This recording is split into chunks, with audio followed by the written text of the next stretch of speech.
The city of Atlanta is still dark, fifth floor of a glass tower on Peachtree Street. A man pushes a cleaning cart through an empty hallway. Slow, steady. The wheels leave faint tracks on a floor that was already clean. He stops outside a conference room. Through the glass, a document sits face up on the table. He doesn't enter, doesn't touch anything, just reads from the doorway. His eyes move once across the page, then he straightens. Resumes pushing the cart, no urgency, no reaction, but his left hand moves to his pocket. Finds a small folded paper. Presses it flat against his palm. Somewhere above him, on the 12th floor, men in expensive suits are planning something that will change this building forever. They have no idea the man with the mop has already seen the document. They have no idea who he is. Neither do you, not yet. The elevator doors opened at 5:47 in the morning. Raymond Harris stepped out alone. The lobby of Apex Advisory Group was empty. The lights were on their lowest setting. The marble floors gleamed under that dim glow. The receptionist desk sat dark and unattended. The only sound was the hum of the ventilation system and the soft roll of Raymond's cleaning cart wheels against the floor. He stopped, stood still for a moment, just looked around. The lobby was beautiful, no question about that. High ceilings, glass walls facing the Atlanta skyline. A massive logo mounted on the back wall, brushed steel letters, backlit in white, modern. Expensive. The kind of design that announced a company's arrival before anyone said a word. Cold, though. That was the other thing. Raymond had seen that wall when it held something different. A simple painted quote. Dark letters on cream paint. Every voice in this building counts. He had written those words himself, on a napkin, in a coffee shop on Peachtree Street. The year was 2009. He was 43 years old, recently out of work, with $3,200 in his checking account and no job. But he had an idea, and he had one person who believed in him. Now those words were gone, in their place. A logo that cost $47,000 to design.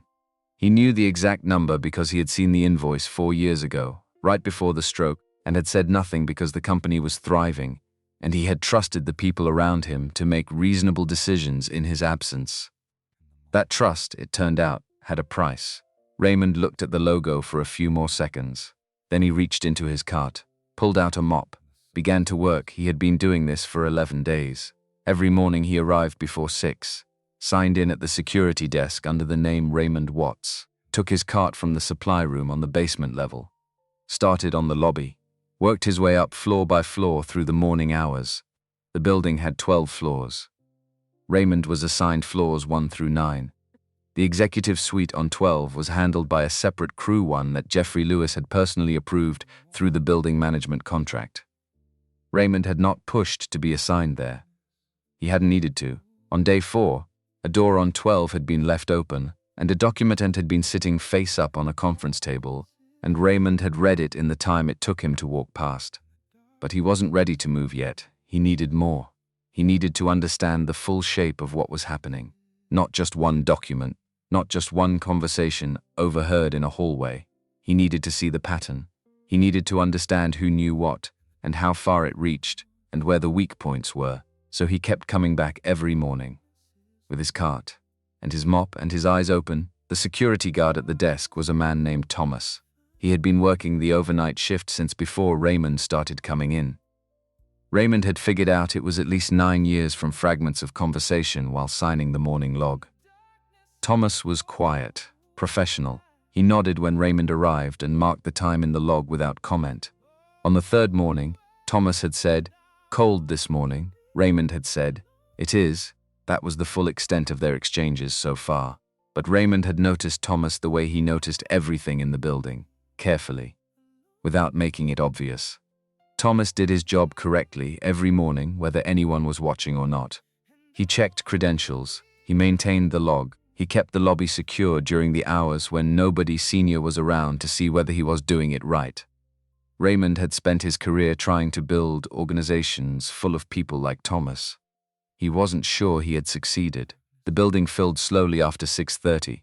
Junior staff first. Young consultants in sharp clothes moving fast, coffee cups in hand, phones already out and scrolling. They passed Raymond without looking at him. Not rudely, exactly. More like he simply wasn't part of the picture they were seeing. He was furniture. He was background. He was the floor they walked on without thinking about who kept it clean. Raymond had experienced this before, in a different context. 20 years ago, he used to walk these same types of hallways as a consultant himself. He knew what it felt like to be the one walking fast. He knew how your eyes trained themselves to register only what was relevant to your next meeting, your next deadline, your next deliverable. The peripheral world, the support staff, the maintenance workers, the people whose names you never learned went soft and out of focus. He didn't blame the young consultants for it. He understood them. He had been them. Senior staff arrived by 8:15. Different energy, slower pace, more deliberate. These were people who had earned the right to take their time moving through a room, and they knew it. Raymond noticed one of the junior staff almost immediately. Though not because of seniority. Brian Thompson, 27 years old. Junior analyst assigned to the Patterson Group account. Raymond had pieced this together over several days watching, listening to fragments of hallway conversations, reading the assignment boards on floor 7 when he cleaned the conference rooms in the early morning before anyone arrived. Brian was different from the others around him. He walked slower. Not because he was relaxed, his brow was almost always slightly furrowed, the look of a man working through a problem he hadn't solved yet. He carried a yellow legal pad instead of a tablet. He wrote things down by hand, in a small, cramped script that Raymond could occasionally catch fragments of when passing nearby. He checked things twice. Raymond noticed this the way he noticed weather. Not as a conscious decision to pay attention. Just the information arrived and he registered it. By 9 o'clock, the executive floor was in motion. Raymond could feel it from floor 7. The particular energy that moved through a building when its top level activated. Assistants moving faster. Conference rooms booking up. The soft machinery of a large organization shifting into full gear. He had worked in and around enough buildings over the years to know that feeling. But this building had something else underneath that energy, something tighter, more careful. The particular atmosphere of a place where people were being watched and had learned to act accordingly. Raymond had noticed it on day 1. He hadn't understood the source yet. He understood it now. The source was Jeffrey Lewis. Jeffrey Lewis arrived at 8:52 every morning. Raymond had clocked it without trying. It was simply consistent, almost to the minute. Jeffrey's car pulled into the reserved space on the second level of the parking structure. He took the private elevator to 12. His assistant had his coffee waiting. His calendar was already blocked for the day. The man was disciplined. Raymond would give him that. Jeffrey Lewis was 44 years old. He had a face built for confidence, strong jaw, clear eyes, the look of a man who had been told he was exceptional long enough that the observation had become invisible to him, absorbed so completely it no longer registered as anything except the baseline reality of how he moved through the world. He wore his suits the way some people wear their own skin. He moved through the building with the unhurried certainty of someone who understood, at a cellular level, that the building organized itself around him. In 2 years as CEO of Apex Advisory Group, Jeffrey had transformed the company's surface presentation entirely. Revenue numbers were up. Client roster had grown. The offices had been redesigned, new logo, new website, new conference rooms with smart glass that frosted on command. On paper, Apex was thriving. Raymond knew better than to trust paper. He had written too much of it in his career to believe it told the whole story. He had his first sustained look at Jeffrey on day 2. Raymond was cleaning the glass partition outside the 7th floor conference room when Jeffrey came down for a client meeting. The Patterson Group account. 8 people around the table, Jeffrey at the head. Raymond watched through the glass as he worked, moving the cloth in slow overlapping circles, not hurrying. Jeffrey was good. He had to acknowledge that. The man knew how to run a room. He listened with his whole body leaning forward, nodding, making each person feel like what they were saying was exactly what he'd been hoping to hear. He asked questions that made clients feel intelligent for answering them. He smiled at the right moments, let silences breathe, gave the table space to think. The meeting lasted 90 minutes. When it ended, Jeffrey walked the Patterson Group team to the elevator, personally. Handshakes. Eye contact. The specific warmth of a man who was very good at endings. Raymond watched the elevator doors close. Then he watched Jeffrey turn back toward the conference room. The posture changed. Small but visible if you were paying attention. The warmth went somewhere else. Jeffrey looked at his watch. said something to the woman who had been sitting 2 seats from him throughout the meeting, Monica Reed, Chief Strategy Officer, whom Raymond had already spent 2 days observing. Raymond couldn't hear the words through the glass, but he saw Monica's expression. And he saw Jeffrey's. They were already somewhere else. The clients were in the elevator and already receding, and Jeffrey and Monica were moving on to the next thing, whatever it was, without a breath between. Raymond moved the cloth in another slow circle, kept his eyes on the glass. Monica Reed was 39 years old, and she had a presence that arrived before she did. Raymond had noticed her on day 1. She was tall and composed, with skin the color of dark honey and a silk-pressed hairstyle that stayed perfect regardless of the hour or the pace of her day. She dressed in deep, deliberate colors: navy, charcoal, wine red, and wore them with the ease of someone who had long since stopped dressing for approval and was simply expressing a preference. She was the Chief Strategy Officer. In practice, she was the architecture behind everything Jeffrey presented. Jeffrey charmed clients and commanded rooms. Monica built the systems, the frameworks, the deliverables that made Jeffrey's promises real. She was sharp, genuinely sharp, not performatively so. Raymond had watched her run 3 separate presentations from a distance during his 11 days, and each time he came away with the same assessment. This was someone who understood the work at a level that most of her colleagues didn't approach. What he hadn't resolved yet was how much she knew about what Jeffrey was doing with the company she had helped build. It was possible she knew everything and had chosen her position deliberately. It was possible she had built something useful and functional and had then let herself not look too hard at how it was being used. These were different things, and they mattered, and Raymond hadn't yet figured out which one was true. He kept watching. The answer was in there somewhere. The moment that changed everything happened on a Tuesday, day 6. Raymond was cleaning the 7th floor hallway after the Patterson Group meeting had ended. The clients were gone. The conference room was empty except for Jeffrey and Monica. The door was not quite closed, left that way by someone who had walked out without checking behind them. The small carelessness of people who had stopped thinking about who else might be in a building. Raymond worked slowly, moving the mop in long, even strokes, not looking up, not making any motion that would register as attentive. He heard Jeffrey first. Patterson's locked in. 3-year contract, renewable, a pause. I moved the service fee to 40% above what we quoted. Monica's voice was quieter. Raymond had to stay very still to catch it. They signed at that rate? They signed what I put in front of them. They don't have the internal bandwidth to audit the pricing structure. Another pause. They never do, and the original quote? Gone from the system. Stacy handled it. Raymond kept his eyes on the floor, kept the mop moving.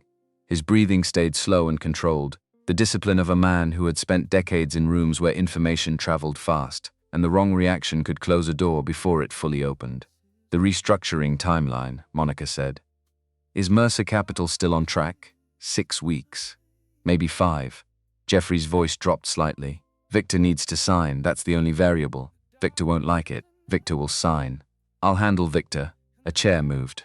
Footsteps toward the door. Raymond was already 3 feet further down the hallway, mop moving, eyes down, when the conference room door opened fully. Jeffrey walked past without a glance in his direction. Monica paused for just a second at the threshold. Raymond kept working. She moved on. He did not change his pace, did not look up.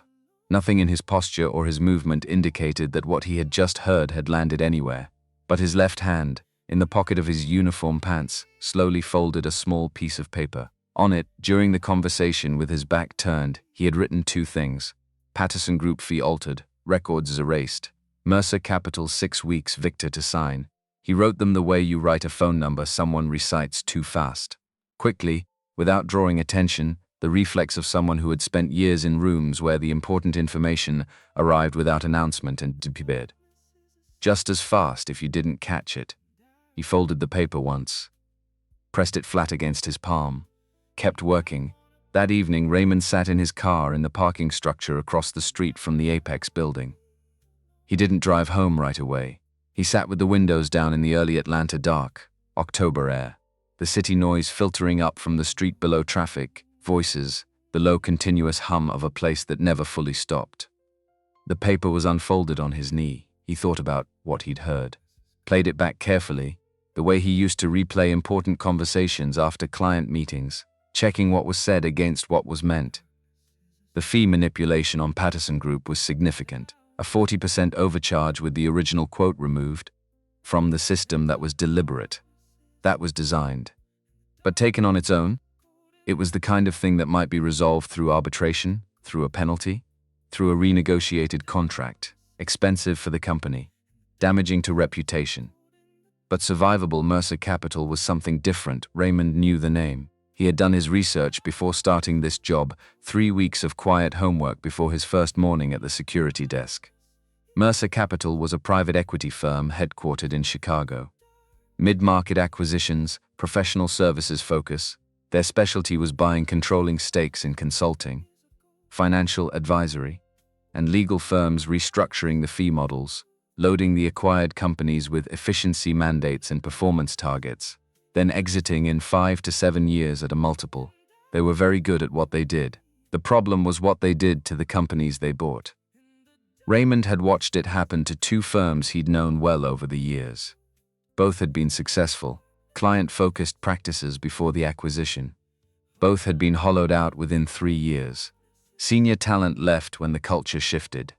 Client relationships degraded when the pressure moved from quality to margin. The firms became machines for generating management fees rather than delivering the consulting work their clients had originally paid for. Apex Advisory Group had been built to be something different.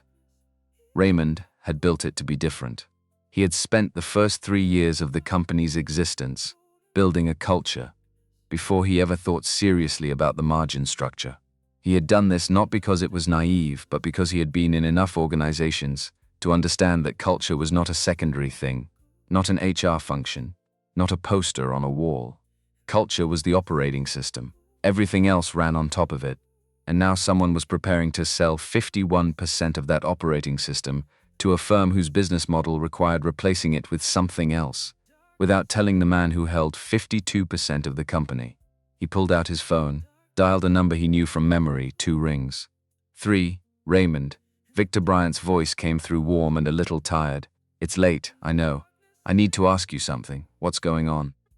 Have you ever heard of a company called Mercer Capital? A pause, longer than it should have been. Victor Bryant was 51 years old, and he was Raymond's first cousin, though they had grown up more like brothers with a 7-year gap between them. When Raymond was in his 20s, first building his career in consulting at a mid-size firm in Atlanta, Victor had been the teenager at the kitchen table, doing homework, while Raymond talked about the company he was going to build someday. Victor had listened the way good listeners do, not just waiting for his turn to speak, but actually filing things away. When the day came 2009, a folding table in a borrowed office in Midtown, one client who had agreed to take a chance Victor had been there. He had handed Raymond $8,000 without being asked, without conditions, without any conversation about repayment terms. Go build it, Victor had said. I'll be there when you need me. By 2015, Victor had joined Apex full-time. Not because Raymond asked him to, but because the company had grown to the size where it needed real governance, and Victor had the steady temperament and careful judgment that governance required. He was not a flashy man. He was not the kind of person who commanded rooms. But he was the kind of person who read documents completely before signing them, who remembered what had been agreed in meetings without checking his notes, who called people back when he said he would. When Raymond had the stroke in 2019, there was no question about who would take control.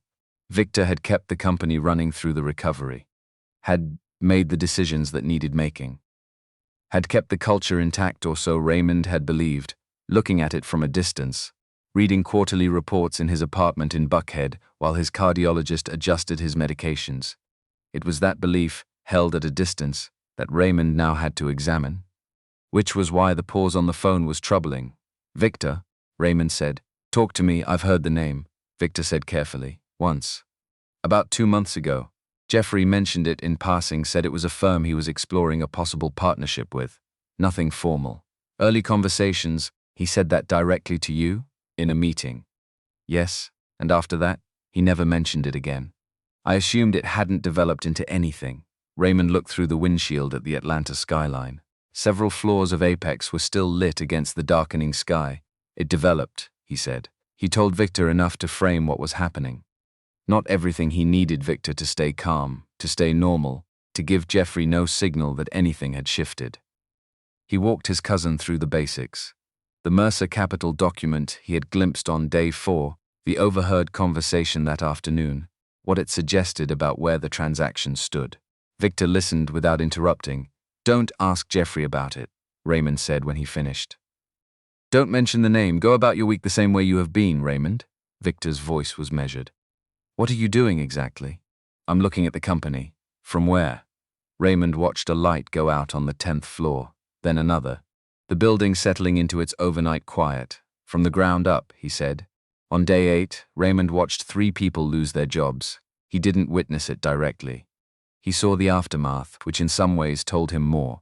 The first was a woman named Carolyn. She worked in the client services department on floor 5, and Raymond had seen her many times during his rounds. She was maybe 55, efficient in the way that people are efficient. When they have learned a place thoroughly over many years, she knew where everything was, who to call when something went sideways, how to handle a problem before it became a crisis. That kind of knowledge is invisible until it's gone. When Raymond arrived at floor 5 that morning, Carolyn's desk was being cleared by a young man from HR. Her personal items, a small plant with dark leaves, 2 framed photographs, a coffee mug with a university logo, sat in a cardboard box at the edge of the desk. The second was a man from the finance team, late 40s. Raymond had seen him in the break room several times, always reading something, always with the slightly inward focus of a person working through a calculation in his head. His name was Davis. Raymond had heard it once in a passing conversation. Davis had been at Apex for 9 years. The third was Victor's executive assistant, a man named Harold. Older than the other 2, close to retirement age, Raymond estimated. Harold had worked directly for Victor for 6 years. He knew every detail of Victor's schedule, every commitment, every relationship with every board member and long-term client. All 3 were let go on the same day. The official reason, which Raymond overheard the HR director explaining to a colleague in a hushed conference room, conversation on floor 6, was operational restructuring. The company was streamlining its staffing model to align with strategic priorities. It was nothing personal. Raymond had heard that phrase enough times in enough contexts to know exactly what it meant when it came from someone who couldn't quite meet your eyes while saying it. These were not people who had become redundant. These were people who remembered too much, who had relationships that predated Jeffrey's tenure, who would ask questions, notice things, make phone calls that the current leadership didn't want made. They were being cleared away before the transaction closed, the way you clear a room before furniture arrives. Raymond cleaned Harold's former workspace that afternoon, ran a cloth across the desk, wiped down the monitor sitting dark and empty, straightened a pen holder that didn't need straightening. He thought about what it meant to give 9 years to a place, 12 years, 20 years. To arrive early and stay late and learn the rhythms of an organization so completely that you became part of its skeleton, part of the infrastructure that held everything else upright, and then to be handed a box and walked to the elevator on a Tuesday morning with a severance check and a document you were asked to sign before you left. Harold was probably sitting in his car somewhere right now, Raymond thought, calling his wife, trying to find the words. He set the cloth down for a moment, looked at the empty desk, then he picked it back up, kept working. Brian Thompson nearly quit on day 9. Raymond saw it developing before he understood what he was looking at. He had been watching Brian for a week. The young analyst stood out not for any dramatic reason, but for the small, consistent ways he was different from the people around him. He worked carefully. He checked his figures twice. He carried that yellow legal pad everywhere and wrote in it with a pen rather than a stylus, in a cramped handwriting that Raymond could occasionally catch fragments of when passing nearby. On day 9, Raymond was restocking supplies in the break room on floor 7. Brian Thompson was sitting at one of the small tables. His legal pad was in front of him, closed. His coffee was untouched, and at the edge of the table, almost out of view, was a single sheet of paper. Raymond recognized the format immediately. It was a resignation letter. Brian was staring at it the way people stare at a decision they've already made but haven't yet accepted fully. The look of someone standing at the edge of something, they can't come back from once they step off. A colleague came through the break room, poured coffee, glanced at Brian and left without saying anything. Either she didn't notice or she had learned not to. Raymond finished restocking the shelves on the far side of the room, moved to the table near the window, began wiping it down, working slowly. He didn't say anything right away. Gave it 2 full minutes. Then, without looking up from his work, the thing you found in the Patterson report. Page 14, the revenue figures that don't match the source data. A pause. You're right. They don't match. Brian went completely still. Raymond kept his eyes on the table. How do you know about that? Brian's voice was low. Careful, because I designed the reporting system that those numbers are supposed to run through. Raymond straightened, looked at him directly. I know exactly what that system is supposed to produce. And I know when something's been altered between the source data and the final output. Brian stared at him, at the uniform. At the cart by the door. Who are you? The man who built this company, Raymond said. Which is why I need you to fold that letter and put it in your bag. And not turn it in today. He didn't tell Brian everything. Brian wasn't ready for the full picture, and more importantly, the full picture would have overwhelmed him in a way that made him less useful. Not more. What Brian needed was a reason to stay that he could hold on to with both hands, not a revelation that made him feel like a small person in the middle of something too large to navigate. The irregularities you found are real, Raymond said. There are more of them. I'm documenting them. When I have what I need, the right people will see the full picture. The right people, Brian repeated. Who? People with the authority and the legal standing to do something that actually sticks. Raymond looked at him steadily. Your job right now is not to report this upward. I know that feels wrong. But if you walk into Jeffrey Lewis's office with what you've found, you won't be there long enough to see what happens next. You'll be Carolyn, you'll be Harold. Brian was quiet. Raymond could see him weighing it, the discomfort of staying against the cost of leaving. These were not equal discomforts. What do I do?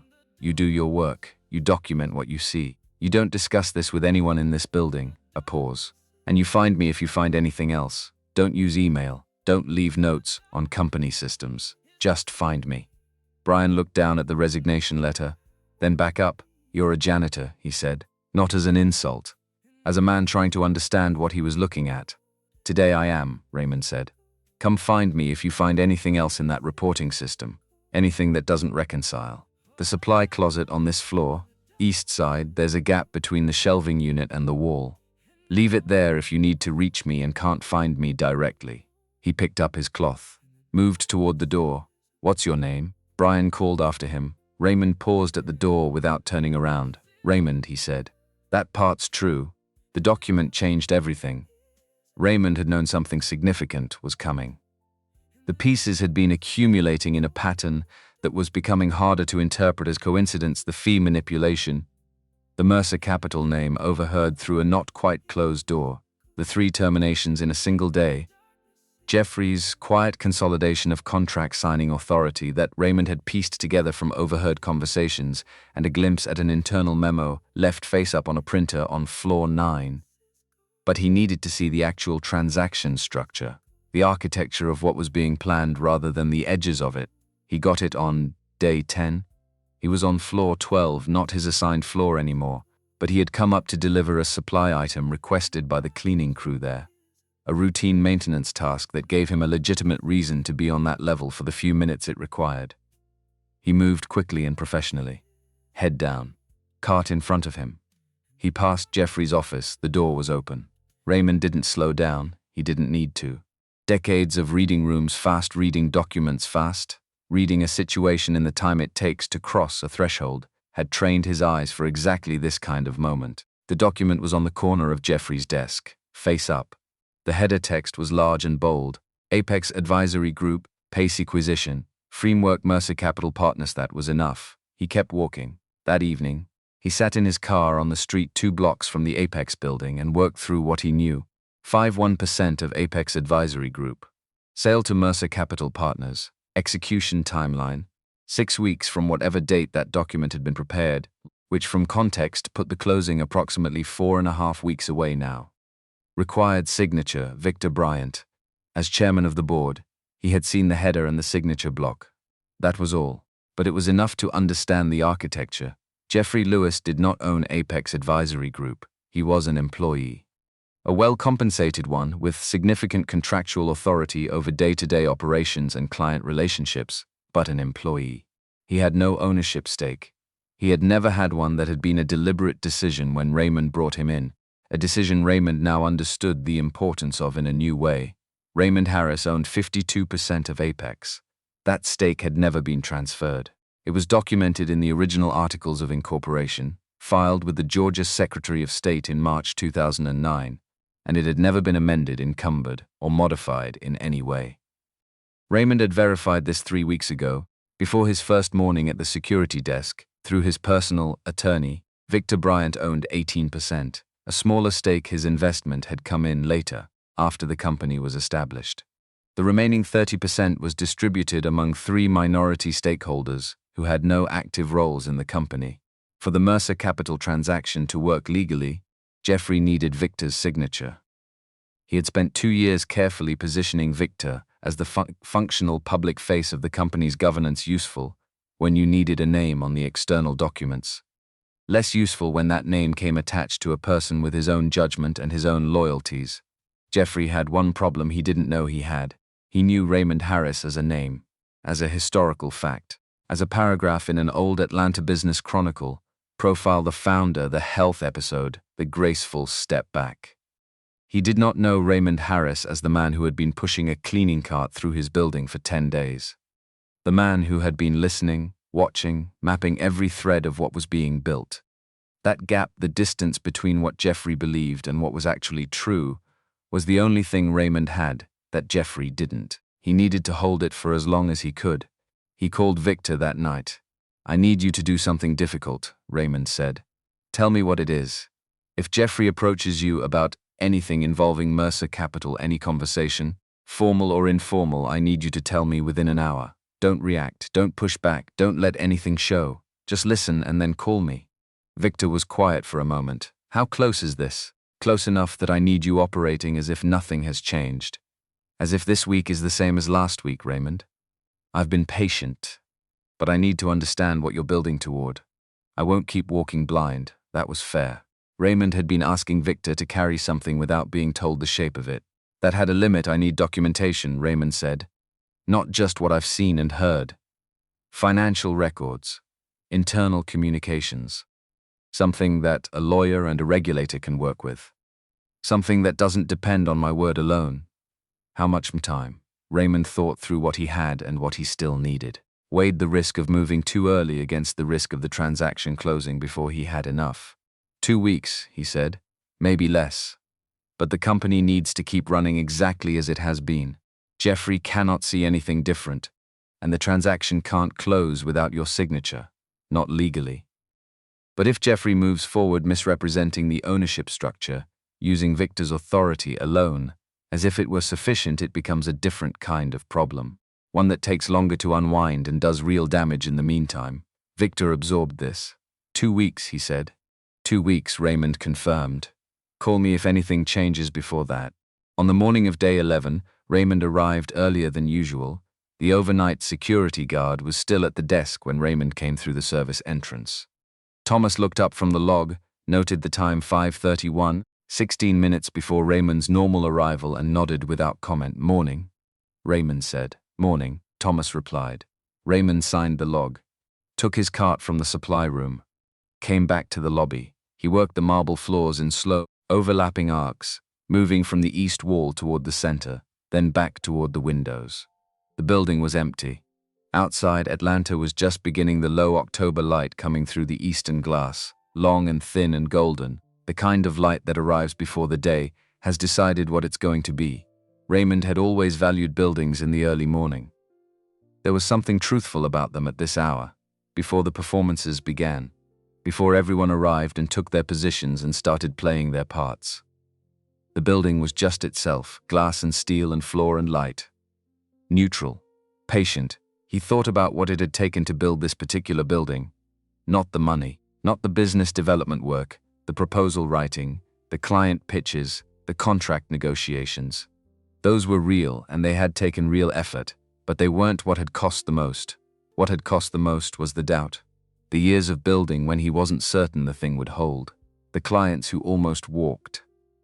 The staff members who left for larger firms and took important relationships with them. The quarter year 3, late fall, when he had sat at his desk on a Saturday morning looking at the numbers and believed, for about 4 hours, that he was going to have to make calls he had been dreading since the day he signed the lease. He had gotten through that quarter. He had gotten through everything that came after it, not because he was exceptional. He had been around enough exceptional people to understand clearly that he was not that.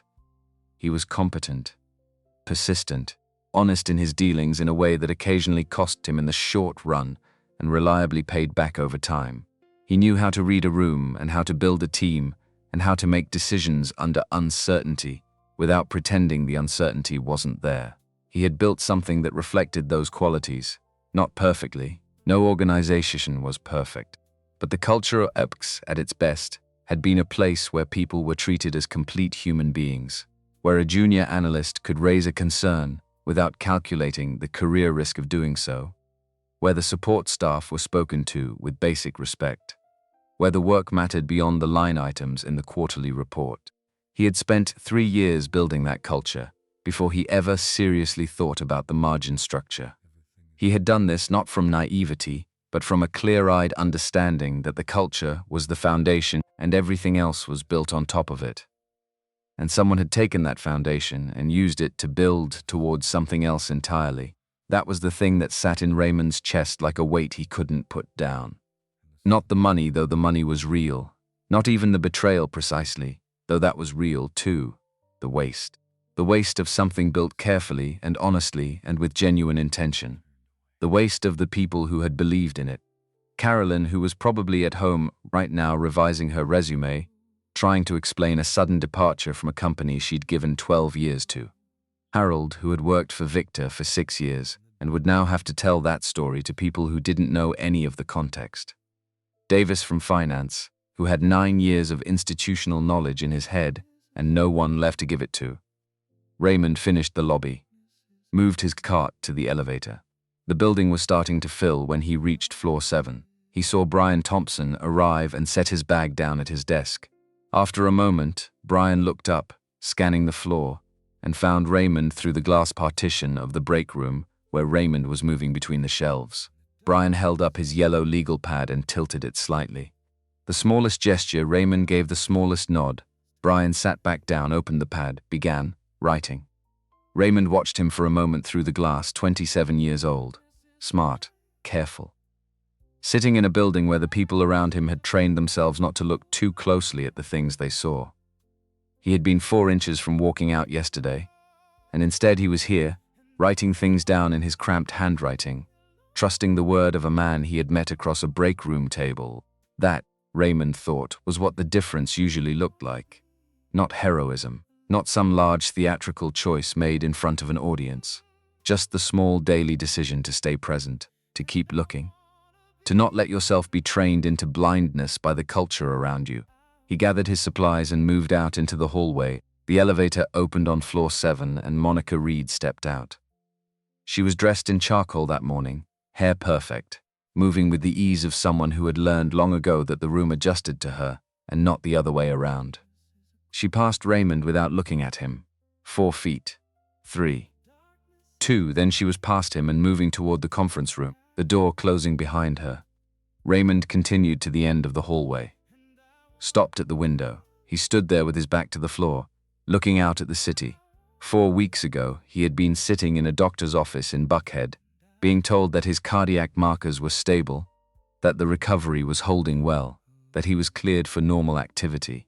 He had asked what normal activity looked like, and his doctor had said, whatever you were doing before. What he had been doing before the stroke, before the years of stepping back, before he had handed the operational reins to Victor and told himself it was the right and mature decision. What he had been doing was building, watching, understanding, tending to the thing he had made with the kind of attention that tending required. He had stopped doing that. He had told himself it was recovery, then trust. Then the right kind of leadership, stepping back so the company could grow beyond his direct involvement, becoming something larger than one person, Some of that was true. But some of it, and he could see this clearly now, 11 mornings into pushing a cleaning cart through his own building, some of it had simply been easier than staying. Easier than watching up close. Easier than being responsible for every decision and every failure and every person who walked through the glass doors every morning, trusting that the place they'd chosen to work was what it appeared to be. He had built something, and then he had let it go. Not legally, his name was still on the founding documents, his stake was still intact. But in every practical sense, in every way that mattered to the building and the people in it, he had let it go, and now he was back. Not with a press release, not with a boardroom announcement, not with a phone call to his lawyers, with a mop, with his eyes open, with the willingness to be invisible in a place he owned, because sometimes that was the only way to see clearly. He took the elevator back to the lobby. Thomas was still at the desk, finishing the last of his overnight log before the day shift arrived. He looked up when Raymond came back through. Early shift done? Not quite, Raymond said. He looked at the logo on the wall one more time. At the brushed steel letters and the white backlight. At the blank wall behind it, where the other words had been. Then he pushed his cart toward the service hallway, back into the building.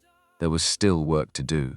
The note was folded small. Raymond found it on day 13, tucked into the gap between the shelving unit and the east wall of the supply closet on floor 7, exactly where he had told Brian to leave it, if he needed to reach him and couldn't find him directly.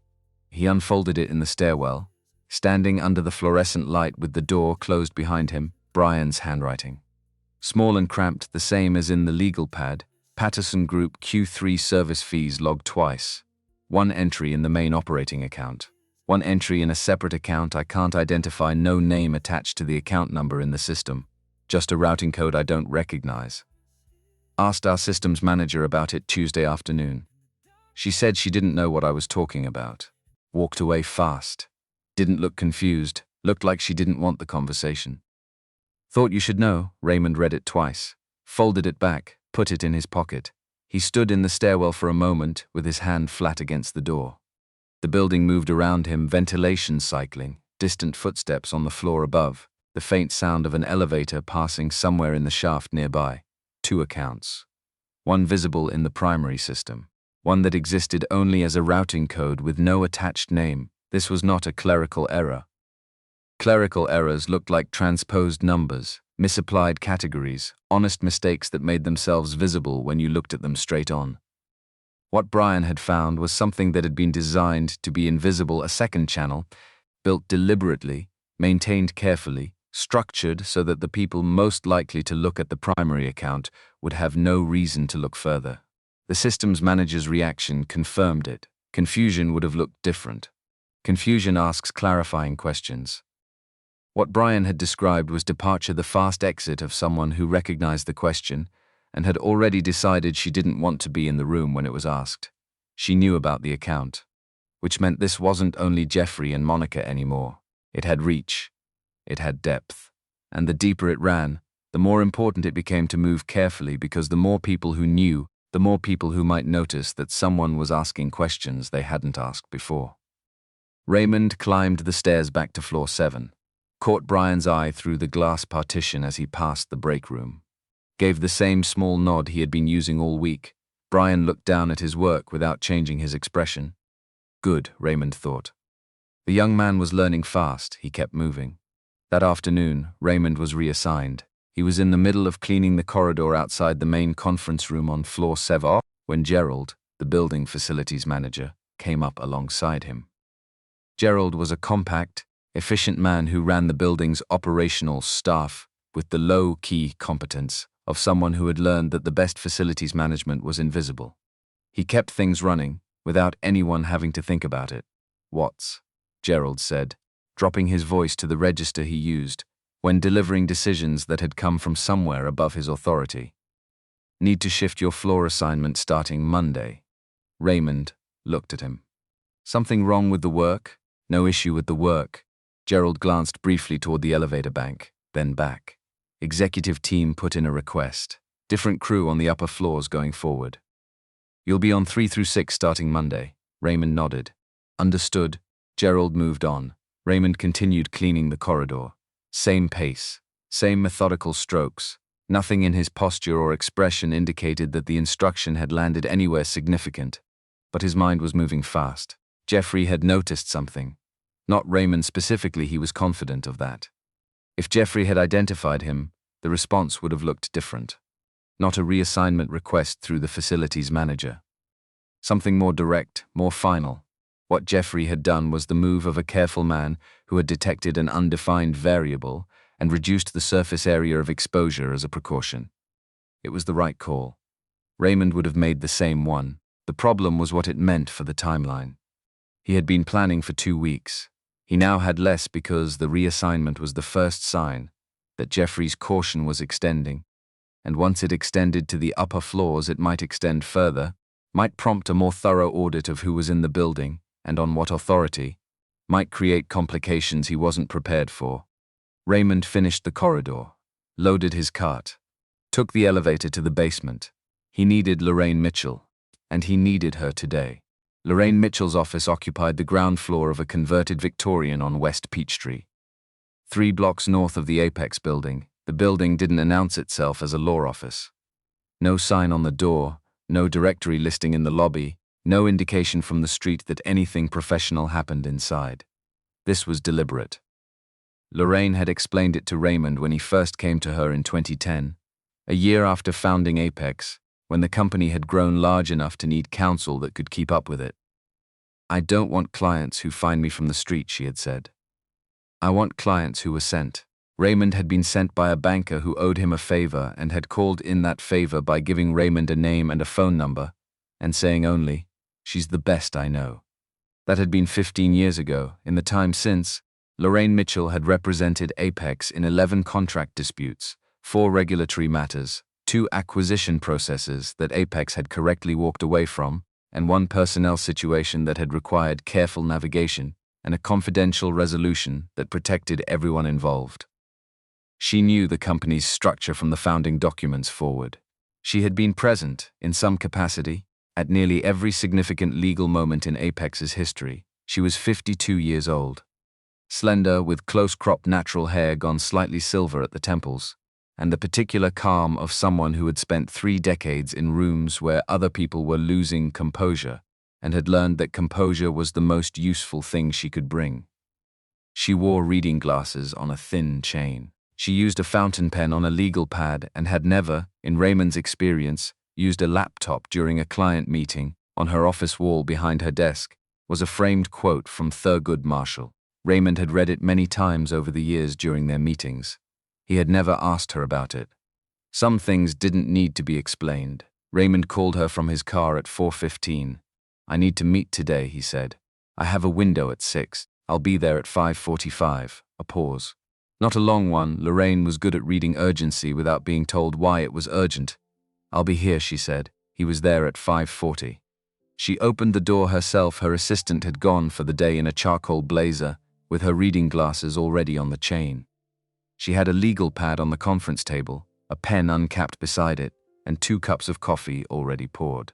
Raymond sat down, put the folder on the table. It wasn't thick. He had been careful about that, building it the way he used to build client deliverables in his consulting days, lean, tight, nothing in it that didn't belong. He had not taken anything from the Apex building. Everything in the folder came from his own memory and observation, reconstructed and documented each evening in his rented apartment, plus Brian's handwritten notes passed through the supply closet. Lorraine looked through it slowly and completely, the way she did everything. When she finished, she set it down and looked at Raymond over her glasses. "Walk me through what you haven't written down." He did. The overheard conversation in the 7th floor hallway, the fee alteration, the records deletion, the Mercer Capital timeline, the reference to Victor needing to sign. The acquisition document header he'd seen on Jeffrey's desk on day 10. The 3 terminations in a single day, and what the pattern of those terminations suggested. Jeffrey's consolidation of contract signing authority. Brian's discovery of the 2nd account, and the systems manager's reaction when asked about it. Lorraine listened without interrupting. When he finished, she was quiet for a moment, the particular quiet of someone organizing what they had just heard into categories. "What you have," she said, "tells a coherent story. But it isn't yet sufficient for a regulatory filing or a civil action that holds up under challenge, I know. The second account is the most critical piece. If Brian can document it account number, transaction history, the routing structure that changes what you have significantly. That's the difference between a pattern that suggests fraud and evidence that demonstrates it. He's working on it. He's careful. He needs to be more than careful. He needs to be precise. Dates, amounts, account identifiers. Everything documented in a way that establishes a chain of custody, even if it's informal. Raymond nodded. He had already told Brian as much through the supply closet. The Mercer Capital documents themselves. Lorraine continued. You saw a header and a signature block, that's all. You need more of the document. Enough to establish who authorized the due diligence process, on whose behalf, and under what representation of ownership authority. That's where the potential criminal exposure lives, if Jeffrey or his counsel represented to Mercer Capital that Victor had the authority to execute the transaction without disclosing your stake. That's a different category of problem than a shareholder dispute. Jeffrey moved me off the upper floors today, Raymond said. Starting Monday, Lorraine set her pen down. Looked at him directly. How much time? The document I saw was prepared approximately 6 weeks before I saw it. That puts the projected close at roughly 4 weeks from now. But Jeffrey is accelerating the reassignment suggests he's tightening the perimeter, which usually means a timeline is compressing. So you have less than 4 weeks. Less. And Victor is the obstacle he hasn't resolved yet, which means the pressure on Victor is coming soon. Lorraine made 2 more notes. Then she looked at him over her glasses with the expression she used when she was about to ask the question she had been holding back. Raymond, I want to ask you something directly. Go ahead. Why haven't you simply walked into that building as yourself? Called a board meeting. Demanded the documents as a majority shareholder. You have the legal right to do exactly that. Raymond had asked himself this question many times. He had a clear answer. He had tested it from multiple angles and it held. Because if I walk in before I understand the full scope, he said. Jeffrey restructures the narrative. He frames it as a shareholder disagreement about strategic direction. He argues the transaction was proceeding in good faith, based on his understanding of the governance structure. The fee manipulation evidence, which is probably already thin, given that Stacy removed the original quote from the system, becomes even harder to substantiate without the broader pattern of conduct to contextualize it. He paused. He walks away. Maybe he loses the CEO position. Maybe there's a settlement. But nothing meaningful happens. The people who got walked out with boxes don't get their jobs back. And the next company he runs, he does this again with more care. Lorraine held his gaze. You need it to be a fraud case, not a governance dispute. I need it to be what it actually is. She was quiet for a moment. Then she nodded one precise, considered movement. I'll clear my calendar for the next 3 weeks, she said. Anything Brian finds goes through you to me. Nothing in email. Nothing on company systems. Physical notes only, through whatever channel you've established. Understood. And Raymond, she looked at him over her glasses one more time. Be careful about the cover. You're in that building every morning under a different name. If Jeffrey's people run a background check on the janitorial staff, the company that employed Raymond Watts has a complete personnel file. Employment history, references, payroll records, tax documentation. It will hold up to a standard check. Lorraine absorbed this. Something shifted slightly in her expression, not surprise, but a recalibration. You built the cover before you started. I built it the day after I saw the Mercer Capital memo that came through Victor's office 2 months ago. The one Jeffrey mentioned to Victor in passing. Raymond looked at her steadily. I've been preparing for this since before I put on the uniform. She allowed herself a small, precise smile. The kind that meant she had just revised her assessment upward. Then let's get to work, she said. It came on a Wednesday. Raymond was on floor 4, cleaning the corridor outside the operations team's workspace, when his phone buzzed against his thigh. A text from a number he recognized as Victor's secondary line, the one they used when Victor needed to reach Raymond without the call appearing on his primary phone's log. She came to my office. Brought documents. Call me now. Raymond set down his cloth, walked to the stairwell, closed the door behind him. Called back. Victor answered before the first ring finished. Monica Reed. His voice was controlled but tight, the particular tightness of a man keeping something contained. She came in 20 minutes ago, said she needed to speak with me privately. Closed the door. What did she bring? A folder. Contracts, they appear to be mine. My name, my signature. 6 vendor arrangements over the past 18 months. She described them as having irregular fee structures. Her word, Raymond, was still. Did you recognize the contracts? I have never seen them before. I did not sign them. The signatures look close enough that someone who didn't know my signature well might not catch it. But the spacing on my name is wrong. The loop on the Y is wrong. I've been signing my name the same way for 40 years. A breath. Raymond, someone forged my signature, I know. A pause, Victor repeated. I suspected this was coming. Not the exact form of it, but the function. Raymond kept his voice level. Monica is giving you a path that looks like protection. Sign the transaction. The folder goes away. You exit with your reputation clean and $4 million. Don't sign, and the folder finds its way to a regulator. He paused. It's a threat dressed as an offer. Victor was quiet for a moment. When he spoke again, his voice had something in it. Raymond didn't hear often from his cousin, something close to fear. Not of the threat itself, but of what it revealed about the situation. If those documents were submitted to the SEC, they wouldn't survive forensic examination. Signature analysis, metadata on the document files, the vendor entities themselves, none of it holds up under real scrutiny. Raymond kept his voice steady. But scrutiny takes time. And during that time, your name is in a filing. The transaction has already closed, and the company has already changed hands. That's the play. They don't need the forgeries to be bulletproof. They need them to be good enough to keep you distracted and compliant for 3 more weeks. Victor exhaled. A long, slow release of breath, Raymond. His voice had dropped to something quieter, more personal. I need you to tell me you have this handled. Not a direction, not a plan. I need to know you have it. Raymond stood in the stairwell. October light through the small window above, dust in the air. The sound of someone moving on the floor above him, shoes on tile, the ordinary sounds of a building going about its day, without any idea what was being decided in its stairwells. He thought about 2009. Victor at the kitchen table, writing a check without being asked. Go build it. I'll be there when you need me. I have it, Raymond said. Tell me what to do. Go back to your office. Work your normal afternoon. If Jeffrey calls, take the call. If Monica follows up about the folder, tell her you're reviewing the documents and you'll be in touch. Don't push back. Don't let either of them see that anything has shifted. How long? Not long. Raymond, Victor. He paused. Let the silence carry what he needed to say before he said it. You gave me money in 2009 and you didn't ask a single question about what I was going to do with it. You just trusted me. A moment of quiet. I remember, Victor said. I'm asking for that same thing right now. One more time, another pause. Longer than the first. Call me tonight, Victor said. Whatever time I will, Raymond said. I promise. Jeffrey moved faster than Raymond had anticipated.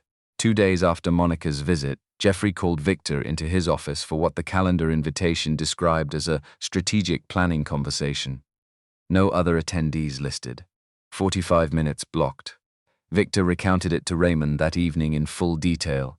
Reading from notes he had taken immediately after leaving the room, Jeffrey had opened warmly. Had spent the first portion of the meeting talking about Apex's trajectory, the revenue growth, the new client wins, the market position the company had built. He had been generous in his framing of Victor's role in that growth. He had been, by Victor's description, exactly what he was good at being. Attentive, considered, the kind of person who made you feel that your opinion was the one he had been waiting for. Then, carefully, he had introduced the concept of a strategic partnership that would allow Apex to access capital and infrastructure to accelerate what it had already built. He had not used the word acquisition. He had not used the word sale. He had used partnership, and he had presented it as an opportunity that the company's growth had earned. He placed a folder on the desk, a 2-page summary of the Mercer Capital arrangement, carefully worded, structured to emphasize upside and minimize the nature of what was actually being transferred. And then, without comment, he placed Monica's folder on top of it. He didn't say anything about the second folder. He didn't need to. Victor understood the architecture of what was in front of him with complete clarity. Sign the partnership agreement which transferred 51% of Apex to Mercer Capital Partners, and the second folder went away. Victor walked out with $4 million and a clean record. Don't sign, and the second folder had a destination. He gave me until Friday, Victor told Raymond. 5 o'clock. Raymond did the arithmetic. 48 hours. 47 now, accounting for the time that had already passed. What did you say? I said I needed to review the documents and would have an answer by Friday morning. Good, Raymond. Victor's voice was careful, measured. I am not going to sign that document. I want you to understand that clearly. Whatever happens, I will not sign it. But I need to know that not signing doesn't destroy what we built. Raymond was sitting at the desk in his rented apartment. The folder he and Lorraine had been assembling over the past 10 days was open in front of him. Brian's most recent notes passed through the supply closet that morning were on top of the pile. Brian had found the account. Not the Delaware account Raymond had initially wondered about when he first considered where hidden funds might be structured. The actual account was a Georgia-registered LLC, a company called Meridian Advisory Services, registered in Fulton County 18 months ago, with no website, no listed employees, no operational purpose that Raymond could identify beyond maintaining a bank account. Brian had traced it through the routing code, had documented the account number and the transaction log going back 14 months, had cross-referenced the entries against the primary operating account. 63 transfers, $2.3 million, 14 months, it was enough.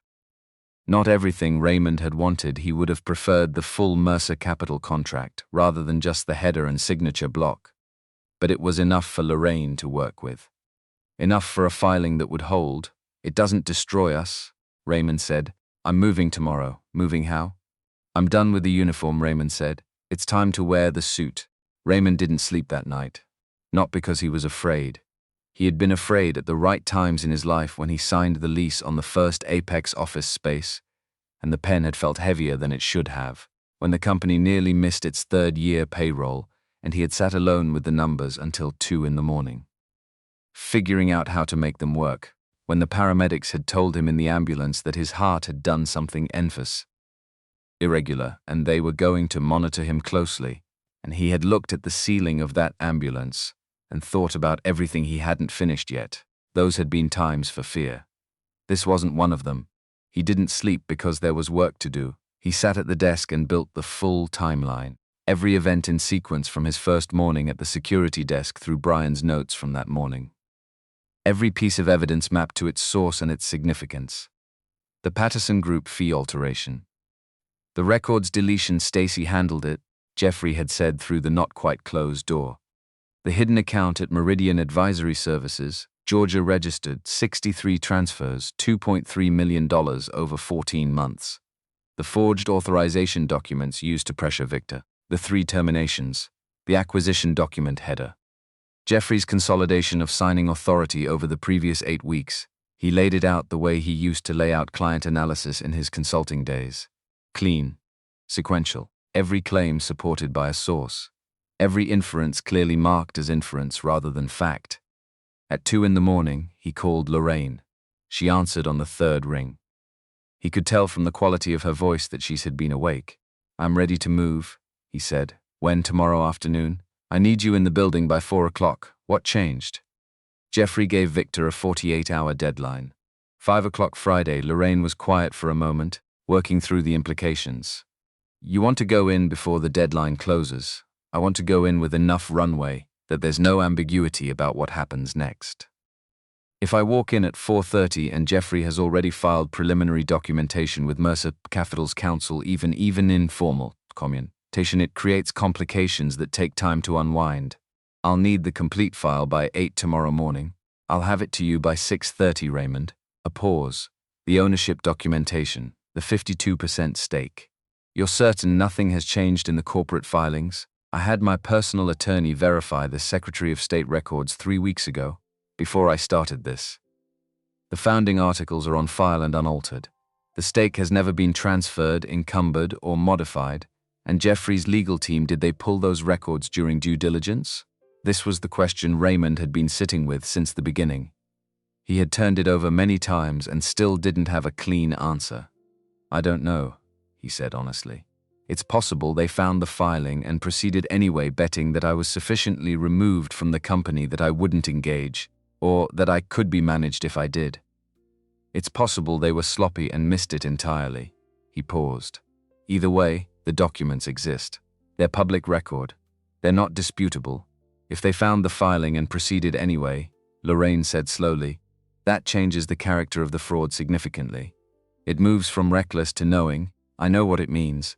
It means Jeffrey is personally exposed in a way that goes well beyond a governance dispute or a bad faith transaction. Yes. Another pause. All right, Lorraine said. I'll be there at 4. Text me when you're on your way up. Raymond set the phone down. He looked at the folder on the desk, at the organized pages inside it. At the 11 days of work, it represented the early mornings, the slow, methodical hours, the careful attention to everything that passed through his peripheral vision in the building he had built. He thought about Brian Thompson, who was probably asleep right now, carrying a piece of something whose full shape he didn't yet know. He thought about Victor, sitting in his apartment, somewhere on the other side of the city, having held a deadline in one hand and a phone in the other, trusting his cousin the way he had trusted him once before when the stakes were smaller and the outcome was less certain. He thought about Carolyn, Harold, and Davis. He stood up, walked to the closet, reached past the hanging clothes to the back, where a wooden hanger held a suit, navy blue, his best one. He had bought it in 2018 for a conference in Washington, where he had been invited to speak on the panel about building sustainable organizational cultures. He had last worn it on the morning he drove himself to the hospital, had put it on because it was a Thursday, and he had a client meeting scheduled, had driven to the office, had felt something wrong in his chest on the elevator up, had called the meeting off and driven himself to Piedmont instead of calling an ambulance, because he had always been, in his own estimation, somewhat stubborn about asking for help. The paramedics had not been pleased with his decision-making that morning. He took the suit off the hanger, held it for a moment, felt the weight of the fabric, the quality of it, the way it still held its shape after 4 years in a closet. He went to bed, lay there with his eyes open for 2 hours, not sleeping, not particularly trying to. At 5 in the morning he got up, showered, dressed carefully, the suit still fit. The white shirt was pressed. He had pressed it the night before, which was something he hadn't done in years, the simple meditative work of a hot iron and a sleeve board. The shoes were still good. He had kept them polished out of long habit, the kind of habit that outlasts the circumstances that created it. He looked at himself in the bathroom mirror, 58 years old. The gray at his temples had come in fully since the stroke. The lines around his eyes were deeper than they had been in the 2018 conference photo. The face of a man who had been through several things and come out the other side carrying all of them. Not lighter for having survived, but not broken either. Just present. Still here. Still in it. He straightened his collar, picked up the folder, walked out the door. He stopped at a coffee shop 2 blocks from the building, not the one he usually went to. A different one, smaller, with 2 tables by the window, and a counter where a man in his 60s was making espresso, with the focused attention of someone who had done this long enough to stop needing to think about it. Raymond sat at one of the window tables, ordered coffee, watched the Atlanta morning through the glass. The city was doing what it always did at this hour, shifting from overnight quiet into the first stages of its daytime self. Traffic beginning to build, people moving on the sidewalks with the particular purposefulness of early commuters. Ordinary. Continuous. The city had no idea what was happening in one building 3 blocks away. It carried on regardless, the way cities do, the way life does, the way things continue whether or not anyone is paying attention. He thought about his mother. She had been a school administrator for 30 years, a practical woman who had navigated the slow machinery of institutions for her entire career, who had dealt with bureaucracies and politics and the particular exhaustion of systems that moved too slowly to serve the people inside them. She had a phrase she used when a situation had developed past the point where it could be addressed quietly, past the point where patience was a virtue rather than an evasion. Raymond, she used to say, some things don't fix themselves. You have to walk into the room. He drank the last of his coffee, set the cup down, stood up, walked into the room. At 3:47 in the afternoon, Raymond Harris walked into the lobby of Apex Advisory Group, not through the service entrance on the building's east side, where Raymond Watts had come in every morning for 11 days. Through the front doors, the main entrance. glass and steel opening onto Peachtree Street, the same entrance that every client and every senior executive used every day. The lobby was active at this hour. Staff moving between floors, a client group waiting near the elevator bank, the mid-afternoon rhythm of a professional services firm in full operation. Raymond moved through it without hurrying, crossing the marble floor he had cleaned at 5:47 every morning for nearly 2 weeks. Sandra Anderson was at the reception desk. She was in her mid-20s, efficient and professionally composed, with a way of managing the steady flow of arrivals and departures that Raymond had observed and respected during his 11 days. She did her job correctly and completely, every single shift, regardless of who was watching. She looked up as Raymond approached. "Good afternoon. Do you have an appointment?" "I don't," Raymond said, "but I need to go up, of course." "Can I get your name?" "Raymond Harris." Sandra's expression was professionally neutral as she typed the name into her system. She looked at the screen, typed something else. Her eyes moved between the screen and Raymond with the particular focus of someone who has found something unexpected and is verifying it before responding. Raymond knew what she was seeing.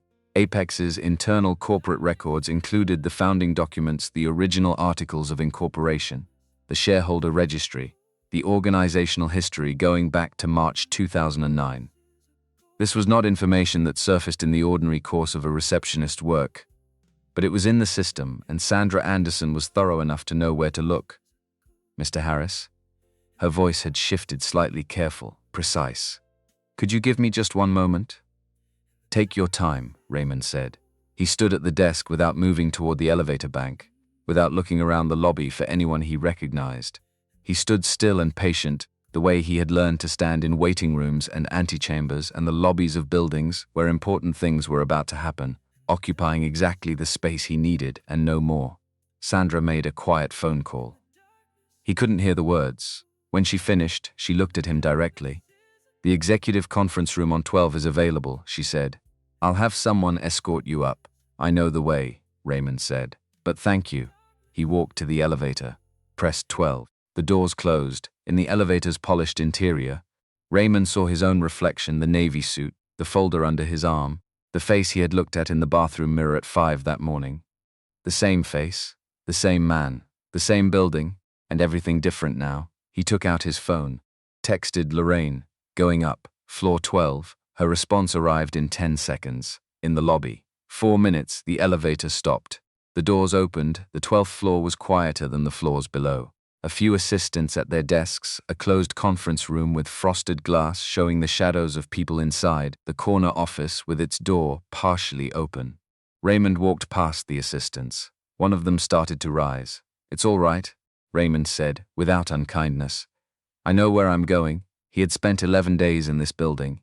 He knew every floor, every corridor, every supply closet and conference room and break room. He knew which printers were networked to which departments. He knew where the HVAC intakes were and how the building's temperature shifted floor by floor through the morning.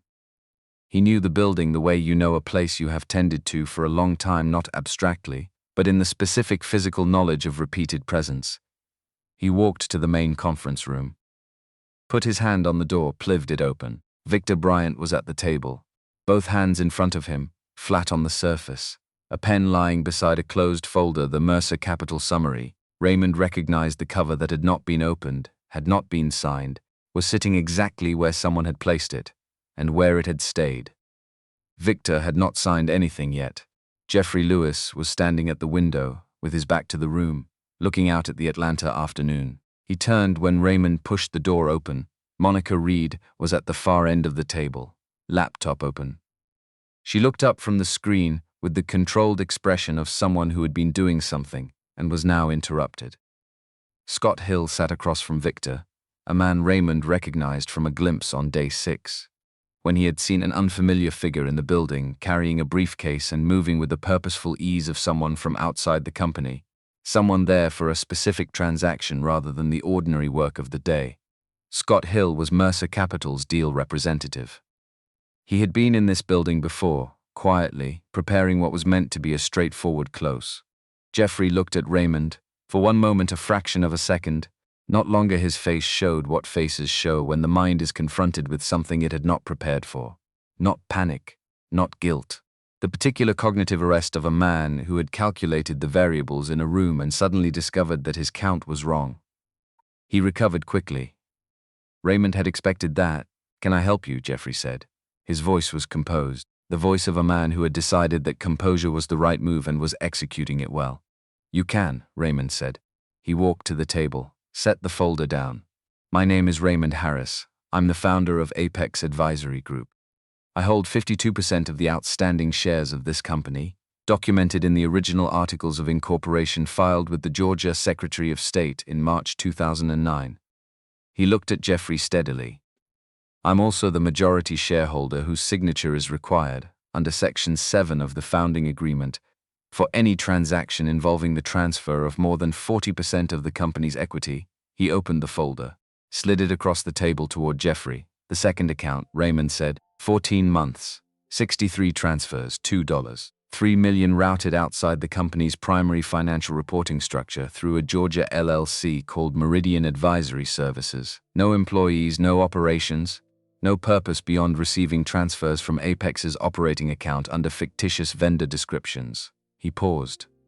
"The Patterson Group fee alteration. Original contract quote removed from the system after the client signed at a figure 40% above what they were quoted. The forged authorization documents delivered to Victor Bryant 2 days ago, bearing signatures that a forensic document examiner will confirm were not made by Victor's hand." He looked at Jeffrey without heat, without performance, just directly. "And the acquisition framework, 51% of Apex to Mercer Capital Partners, structured and advanced without disclosure to or consent from the majority shareholder." The room was completely still. Jeffrey looked down at the folder. His eyes moved across the pages. Something shifted in his face, not a collapse, but a recalibration. The look of a man who had known this day was theoretically possible and had chosen to believe it wouldn't arrive. "Those documents were not forged," Jeffrey said. "Victor." Raymond shifted his gaze to his cousin without changing his tone. "You know those contracts came through a standard approval process." Victor looked at Jeffrey steadily. "I know my own signature," he said. "I've been signing my name the same way for 40 years. Those aren't it." Silence. Jeffrey looked at Monica. Monica did not look back at him. She was looking at the folder Raymond had placed on the table, at the pages inside it, at what they represented. Something was crossing her face that was not shock and not innocence. It was the expression of someone who had built something capable and functional, and had then watched it be used in ways she had chosen not to examine too closely, and who was now sitting in the room where that choice had arrived at its consequence. She had handed Victor the forged contracts herself. She had done it deliberately, with clear intent, as part of a coordinated plan to pressure him into signing. There was no version of that action that was naive or unknowing. But looking at her face now, Raymond could see that there was a difference between knowing the mechanism and understanding the full weight of what you were participating in, and that Monica Reed was confronting that weight for the first time in a room where there was no longer anywhere to look away from it. "Monica," Jeffrey said. She still didn't look at him. "I think," said a voice from the doorway, "that this is the point at which further conversation should happen through counsel." Lorraine Mitchell walked in. She moved to the table without hurry, set her briefcase down, opened it, placed a set of documents in front of Scott Hill. "Lorraine Mitchell," she said to no one in particular and everyone present, "counsel for Raymond Harris. I've prepared an injunctive filing for submission to the Superior Court of Fulton County tomorrow morning, contingent on any further actions taken today." She looked at Scott Hill directly, with the calm of someone who had done this many times. "You may want to call your client." Scott Hill looked at the documents, then at Jeffrey, then at Lorraine. He reached for his phone. Jeffrey Lewis straightened. The composure was back, complete, deliberate, the armor of a man who had decided that this wasn't over and was going to act accordingly. "This is a significant mischaracterization," he said. "The Mercer Capital arrangement was an exploratory conversation. Nothing binding has been executed. The filing will address the full scope of what has and hasn't been executed," Lorraine said, still without looking up from her legal pad. "This isn't over," Jeffrey said. "No," Raymond agreed. He looked at Jeffrey without anger, without satisfaction. "It isn't. There's a process now. That process will take the time it takes." A pause. "But the transaction is over," and you already know that. Jeffrey held his gaze for one more second. Then he walked out. Scott Hill, phone to his ear, moved to the corner of the room, spoke quietly for about 3 minutes. When he finished, he gathered his documents, closed his briefcase, looked at Victor briefly. "We'll be in touch through counsel," he said. Professional, neutral, the voice of a man who had been given an incomplete picture by the people who hired him and was now managing the consequences of that gap. He left the room. 4 people remained: Raymond, Lorraine, Victor, and Monica. Still at the end of the table, who had not moved and had not spoken since Lorraine walked in, Monica stood, picked up her laptop, moved toward the door. At the threshold, she stopped. She didn't turn around fully, just half-turned, her profile to the room, her eyes on some middle distance that wasn't any of them. "The Patterson Group engagement," she said, "and all the client work I supervised during my time here. The analysis, the frameworks, the deliverables." A pause. "That work was real. It was done right. I want that documented somewhere." Raymond looked at her. "It is," he said. She nodded once, walked out. The door clicked shut. The room was quiet. Victor let out a long breath, the first full breath, it seemed, that he had taken since Raymond walked in. He leaned back in his chair, looked at the ceiling for a moment. Then he looked at his cousin. Lorraine gathered her papers quietly. "I'll file in the morning," she said. "SEC Field Office and the Georgia AG's office, Consumer Protection Division. We let the process do what it does." She closed her briefcase. "Stood, Raymond. Victor, get some rest tonight." She left them alone. Outside the conference room windows, Atlanta was moving into its evening. The light through the glass had gone amber and low. The city 30 stories below was shifting the end-of-day rhythm of cars and pedestrians, the ordinary continuous motion of a place that had no idea what had just happened on the 12th floor of a glass building on Peachtree Street. Raymond sat down, first time he had sat in this room in any room on this floor in 4 years. It felt different than he expected. Not triumphant, not flooded with relief. More like the feeling after a long physical effort, when your body finally understands that it can stop pushing. The particular quiet of something completed. Victor was watching him. "You could have called me," Victor said. "At the beginning, before the uniform, before any of this. One phone call, I know. You didn't have to carry it alone. I know that too." Raymond looked at the folder still open on the table. "But I needed to see it myself. Not through a report. Not through what someone else told me they'd seen." He was quiet for a moment. "I stepped back from this place and I told myself it was the right thing. For 4 years, I read the quarterly summaries and told myself it was fine. That it was in good hands." "It was in good hands," Victor said. For a while. And then it wasn't, and I didn't see it because I wasn't looking." Raymond looked up at his cousin. "I needed to look. From the ground. The way it actually looks from the ground." Victor absorbed this. "Let it sit. What did you see?" he said, not rhetorically. A real question from a man who wanted a real answer. Raymond thought about it carefully. "I saw a company that had forgotten what it was built on," he said. "And I saw what was still there underneath that." He paused. "Brian Thompson, who found something wrong and almost walked away from it and didn't. Sandra at the front desk, who did her job right every morning whether anyone was watching or not. 3 people who got walked out of here with boxes because they remembered too much about who this place used to be." He looked at his cousin. "Those people don't disappear because Jeffrey Lewis needed them to," he said. Victor nodded slowly. "We're going to need to make some calls." "Tomorrow," Raymond said. "Tonight I just need to sit here for a minute." Victor understood. He leaned back in his chair and looked out at the city moving through its evening below them. And Raymond sat across the table, and neither of them said anything for a while. The conference room held its quiet around them. Atlanta carried on outside the glass, unaware and continuous, doing what it always did. Scott Hill made his call from the far corner of the room. He stood with his back to the table, phone to his ear, speaking quietly for a little under 3 minutes. Nobody said anything while he did. The room held its quiet, the way rooms do when the thing that was supposed to happen has just been prevented, and everyone present is still adjusting to the shape of what's left. Raymond stood at the table. Lorraine sat beside him, legal pad open, pen uncapped, writing something in her small, precise hand. Victor was across from them, hands flat on the table, the unsigned Mercer Capital folder pushed a few inches away from him, not dramatically, just moved aside, the way you move something you no longer need to think about. Jeffrey Lewis had walked out 2 minutes ago. The door had closed behind him with the soft mechanical click of a well-fitted frame, the sound of a room restoring its own order. Monica Reed was gone. Her chair sat at the end of the table with the particular emptiness of a place someone has recently left in a hurry, or something close to a hurry. Scott Hill finished his call, turned back to the table. He looked at Jeffrey's empty chair first, then at Lorraine, then at the documents she had placed in front of him. Mercer Capital is pausing the process, he said.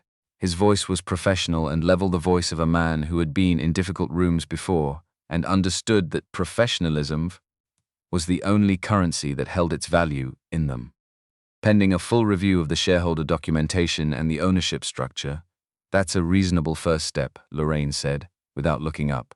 Scott began gathering his documents with methodical efficiency. No wasted motion, no visible emotion. Raymond watched him and felt no particular animosity. Scott Hill was not the problem. He was a capable professional who had been handed an incomplete picture by the people who hired him, who had done his due diligence based on the information he was given, and who was now managing the gap between what he'd been told and what had just walked through the door in a navy suit. Raymond had been in that position himself. Years ago had been the person in the room who realized too late that the deal he'd been brought in to close had been built on a foundation someone had neglected to fully disclose. He remembered what that felt like. It felt like the ground shifting under your feet in the specific way it shifts when you understand that the map and the territory are not the same thing. Scott closed his briefcase, looked at Victor briefly. "We'll be in touch through counsel," he said. Victor nodded. Scott Hill left the room without further comment. The door closed. 4 people remained. Raymond, Lorraine, Victor, and Monica Reed, who had not yet moved from the far end of the table, who was looking at the folder Raymond had placed there with an expression he was still working to read. It was not the expression of someone caught off guard. Monica Reed did not do anything off guard. What was crossing her face was something more complicated than surprise. The expression of someone who had been fully present in everything that had led to this moment, who had made each individual choice along the way with clear eyes, and who was now in the room where those choices had arrived at their destination, and was seeing, for the first time and all at once, the full shape of what she had helped build. She had handed Victor the forged contracts herself. She had done it deliberately, with full knowledge of their purpose. There was no version of that action that was passive or unknowing. But Raymond had been watching Monica Reed for 13 days, and what he had seen was a woman who was genuinely good at her work, who understood, and consulting at a level most of her peers didn't approach, who had built real things that delivered real value to real clients, and who had let herself participate in something else entirely without fully reckoning with what that participation meant. Those were not the same thing as innocence. But they were not the same thing as pure calculated malice either. And Raymond had been in enough situations over a long enough career to know that the space between those two things was where most of the actual human complexity lived. Jeffrey spoke first. "This is a significant mischaracterization of what's been happening here." His voice was even, measured, composed in the way that expensive preparation produces composure. The Mercer Capital arrangement was an exploratory strategic conversation. Nothing binding had been executed. No transaction has closed. The injunctive filing will address the full scope of what was being prepared, Lorraine said, still writing on her pad. "I'd like to understand what documentation you believe supports the claims you're making about financial irregularities." Raymond placed his hand on the open folder.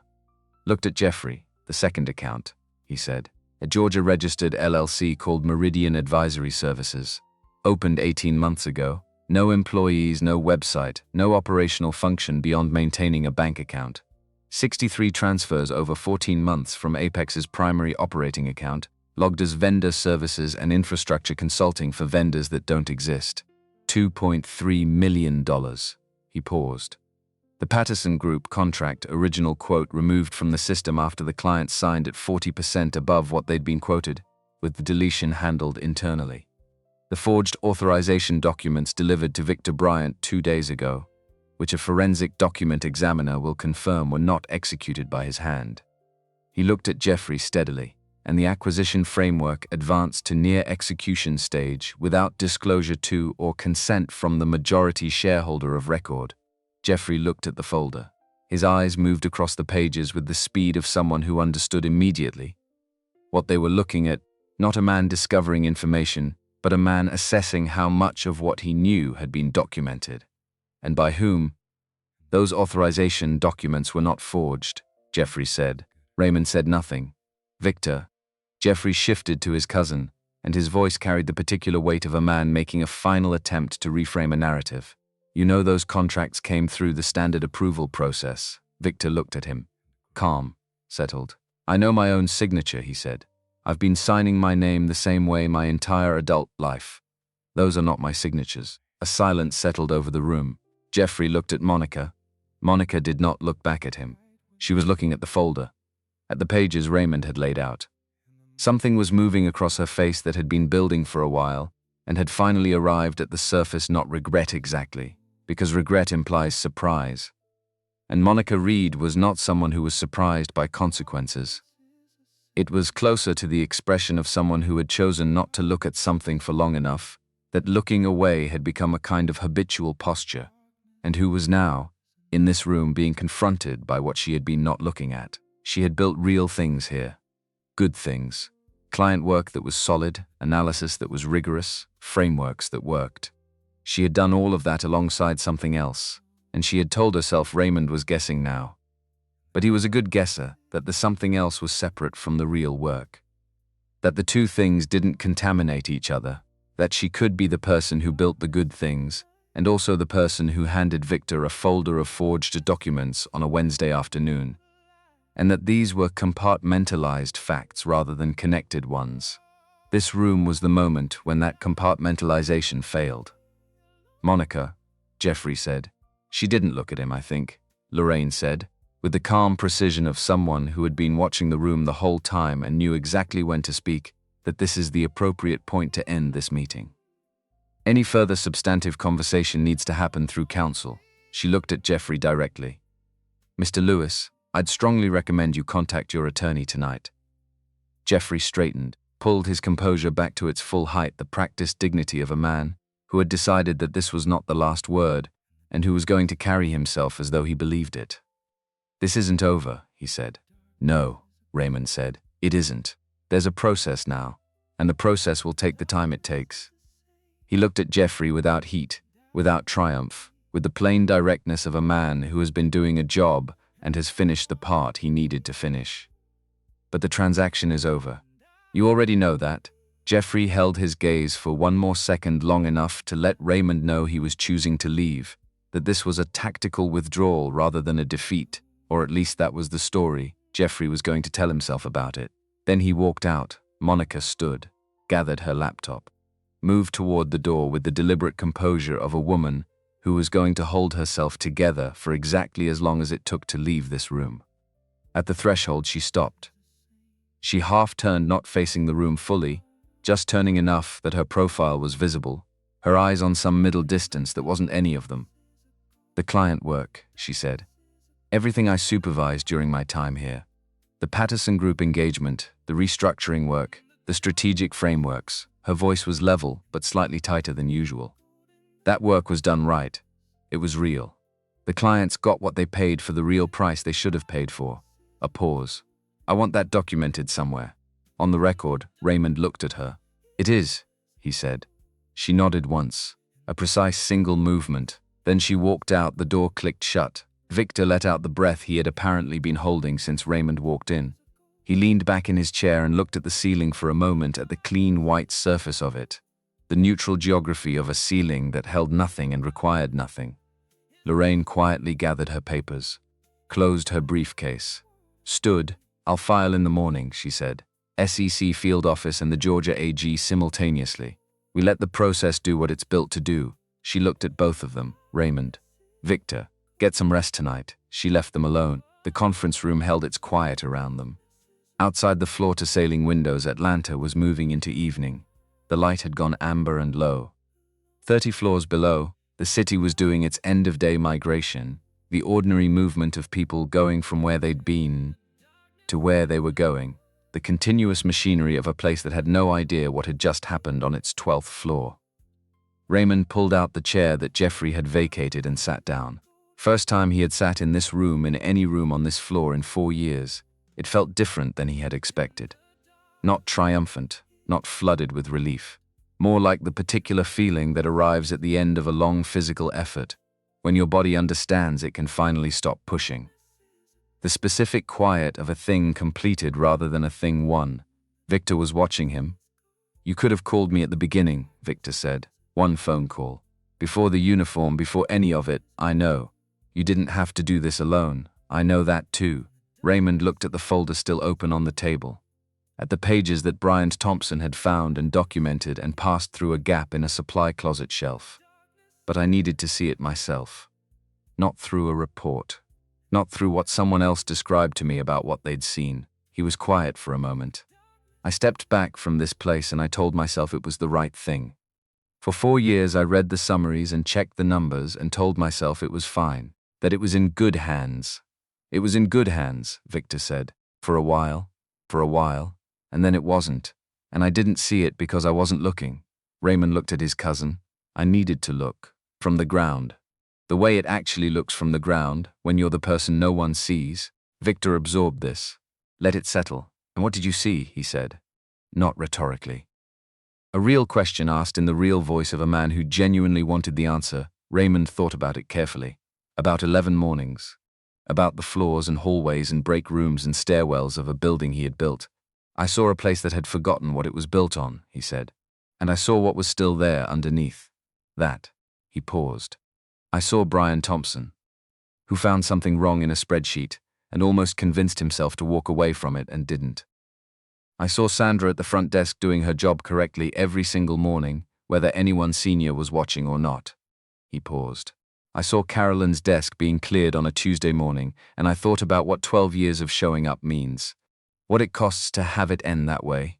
Victor was quiet. "Those people don't disappear," Raymond said, "because Jeffrey Lewis needed them to." Victor nodded slowly. Something settled in his face. "We're going to need to make some calls tomorrow," Raymond said. "Tonight I just want to sit here for a minute." Victor understood. He leaned back, looked out at the Atlanta evening, through the glass. Raymond sat across the table and looked at the same city from the same angle, and neither of them said anything for a while. And the room was quiet around them, and outside the glass the ordinary world continued in the way ordinary worlds do, patient, indifferent, and entirely unaware of the particular things that had just been saved inside one building on Peachtree Street. Lorraine filed at 8:47 the next morning, 2 simultaneous submissions. The Securities and Exchange Commission Field Office in Atlanta and the Georgia Attorney General's Office, Consumer Protection Division. Corporate Fraud Unit. Raymond was not present for either filing. He didn't need to be.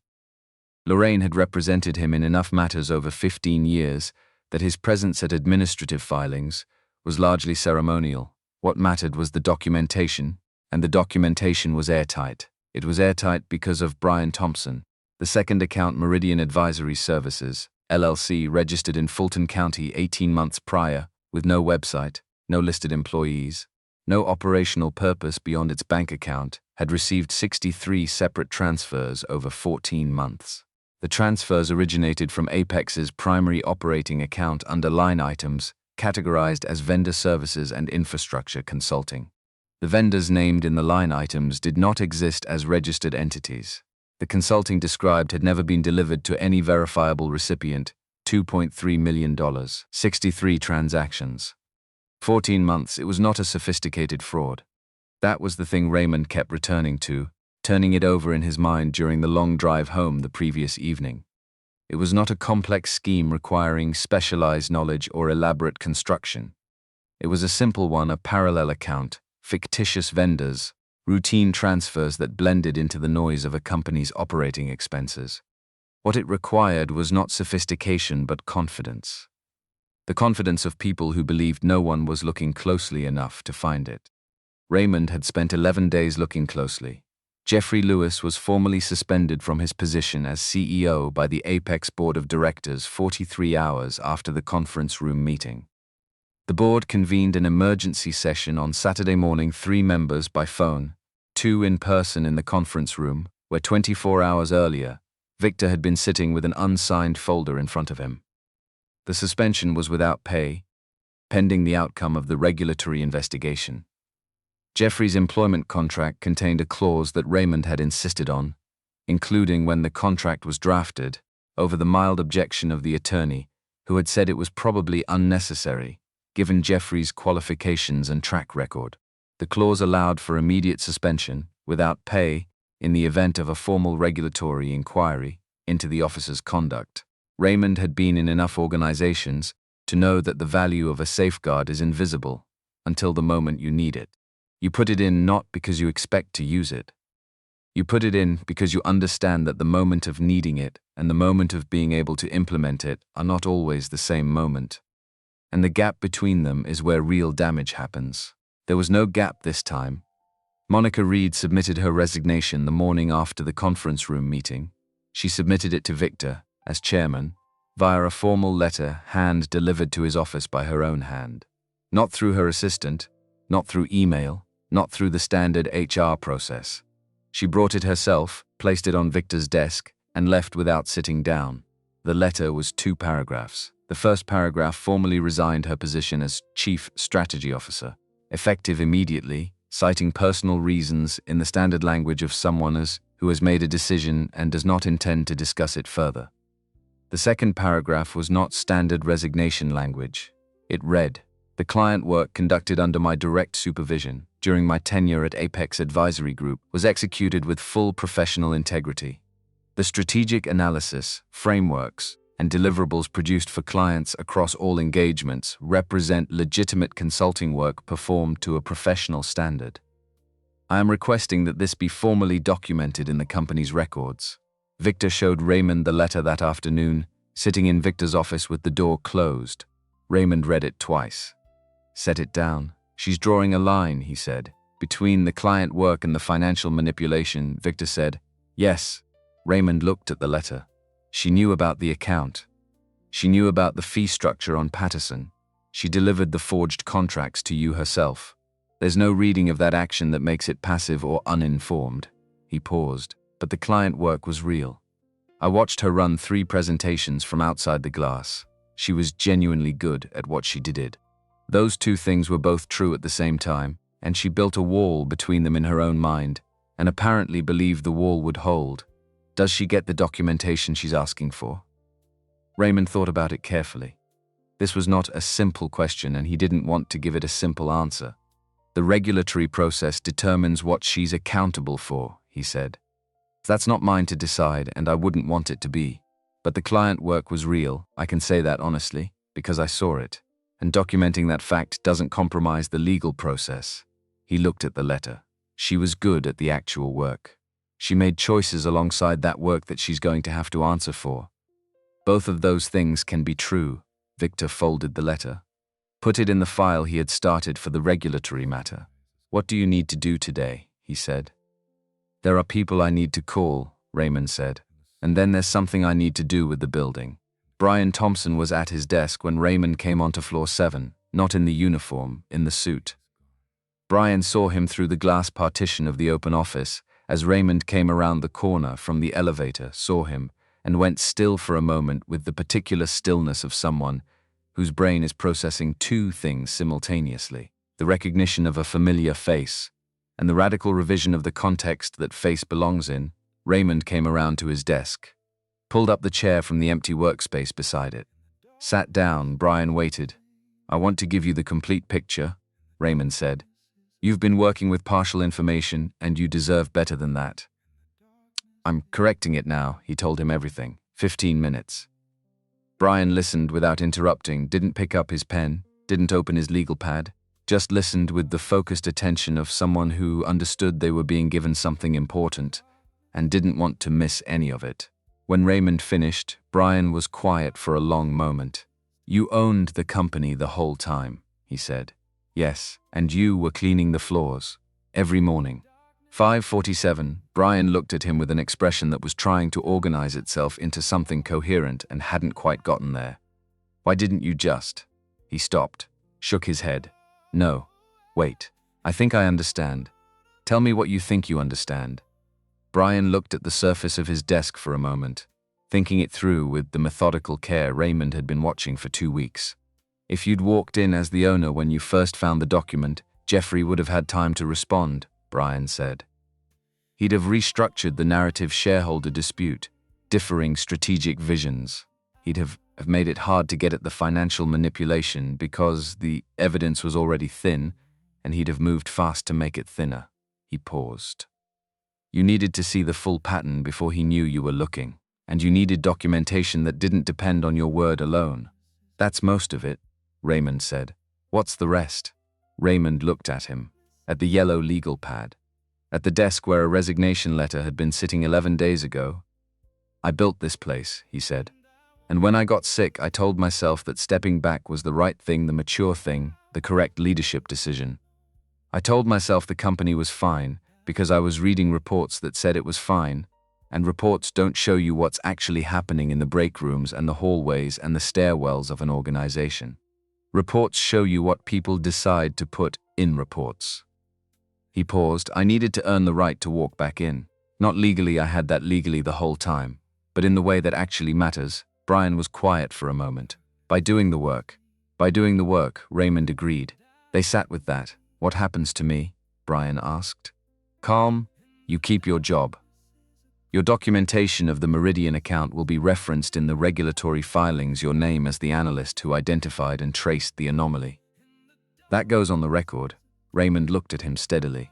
You found something wrong and you didn't walk away from it. That matters. I almost walked away from it, Brian said. I had the letter written.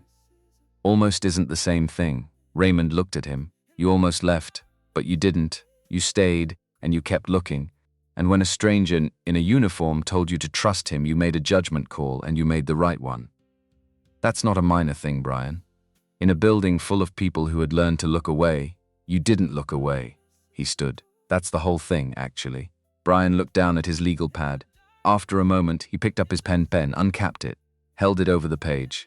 Thank you, he said quietly, not performing it, just saying it. Raymond nodded, moved toward the elevator. He made 3 phone calls that afternoon, sitting in his car in the parking structure 2 blocks from the building. Carolyn first. She answered on the second ring with the careful wariness of someone who had recently been dismissed and was not certain what a call from the company's main line meant for her. Raymond told her who he was, told her what had happened, told her he was calling to offer her reinstatement to her position at the same seniority, with the gap in pay made whole. Silence on the line.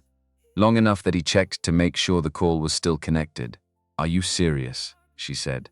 It wasn't quite a question. I am. The same position, same seniority, same position, same seniority, same team. We'll have the paperwork to you before end of business today.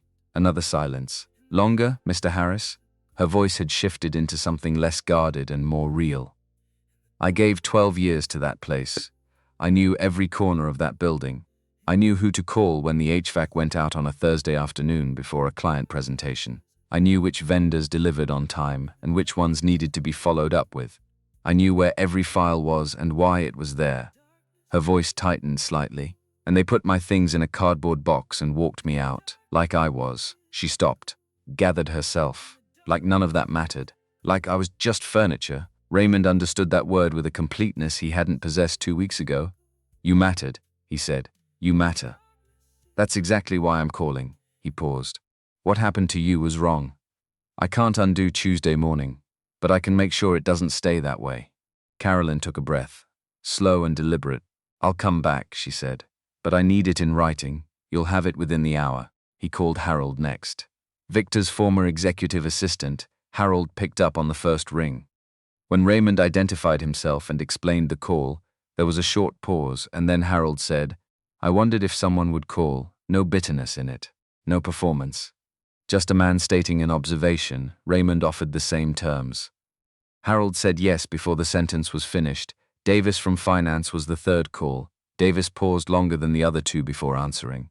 When he did, his voice had a careful quality, the carefulness of someone who had spent a week recalibrating their understanding of a situation and wasn't quite done with the recalibration. Same position? He said. Same position. Same seniority. Another pause. I thought. Davis stopped. Started again. When they let me go, I thought I figured someone at the top had decided I wasn't worth keeping. 9 years and I figured I'd just become invisible." He paused. "I thought you'd all forgotten about us." "I hadn't," Raymond said, "and I won't again." He sat in the car after the third call for a few minutes. The parking structure was dim and quiet at this hour, most of the spaces empty, the city noise muffled by the concrete levels above him. He thought about what Davis had said. "I thought I'd just become invisible." Raymond had spent 11 mornings being invisible in his own building. He had walked past people who had spent years making themselves indispensable through quiet competence, who had learned every rhythm and requirement of the organization, who had shown up early and stayed late, and handled the things that nobody above them ever had to think about because they were being handled, and those people had looked right through him the way you look through furniture. He understood now, at a level that reading about it or thinking about it in the abstract had never produced, what it cost to be that invisible, what it accumulated to over years, what it did to a person's understanding of their own value in the world. He was not going to let Apex be a place where that happened anymore. He started the car, drove back to the building. There was one more thing to do today. He didn't plan the all-staff meeting, that was simply true. He had not gone into the week after the conference room with any intention of standing in front of the entire company and addressing them. That was not his style. He had never been a speech giver in the theatrical sense, had never been comfortable with the kind of leadership that expressed itself primarily through performances and declaration. When he ran Apex the first time, his communication with the people who worked there had been personal when it could be, small group when it needed to be larger, and company-wide only for the kind of information that everyone needed at the same time. But on the Thursday morning, a week after the conference room, after the regulatory filings, after Jeffrey's suspension, after the board meeting and the 3 phone calls, and Monica's resignation letter, Victor called at 7 in the morning. "The floors are full of rumors," Victor said. "People know something happened, but nobody knows what. A CEO suspended, 2 senior executives gone, security escorting someone out, they're filling the gap with whatever story makes sense to them. Some people are scared. Some are updating their resumes. I can feel it when I walk through the building." Raymond understood this immediately. He had seen it happen in other organizations, the vacuum that forms when leadership changes without explanation, the anxiety that fills it, the way uncertainty about the present creates a compulsive need to hedge against the future, which means calls to recruiters, conversations with headhunters, the quiet interior process of mentally updating the options.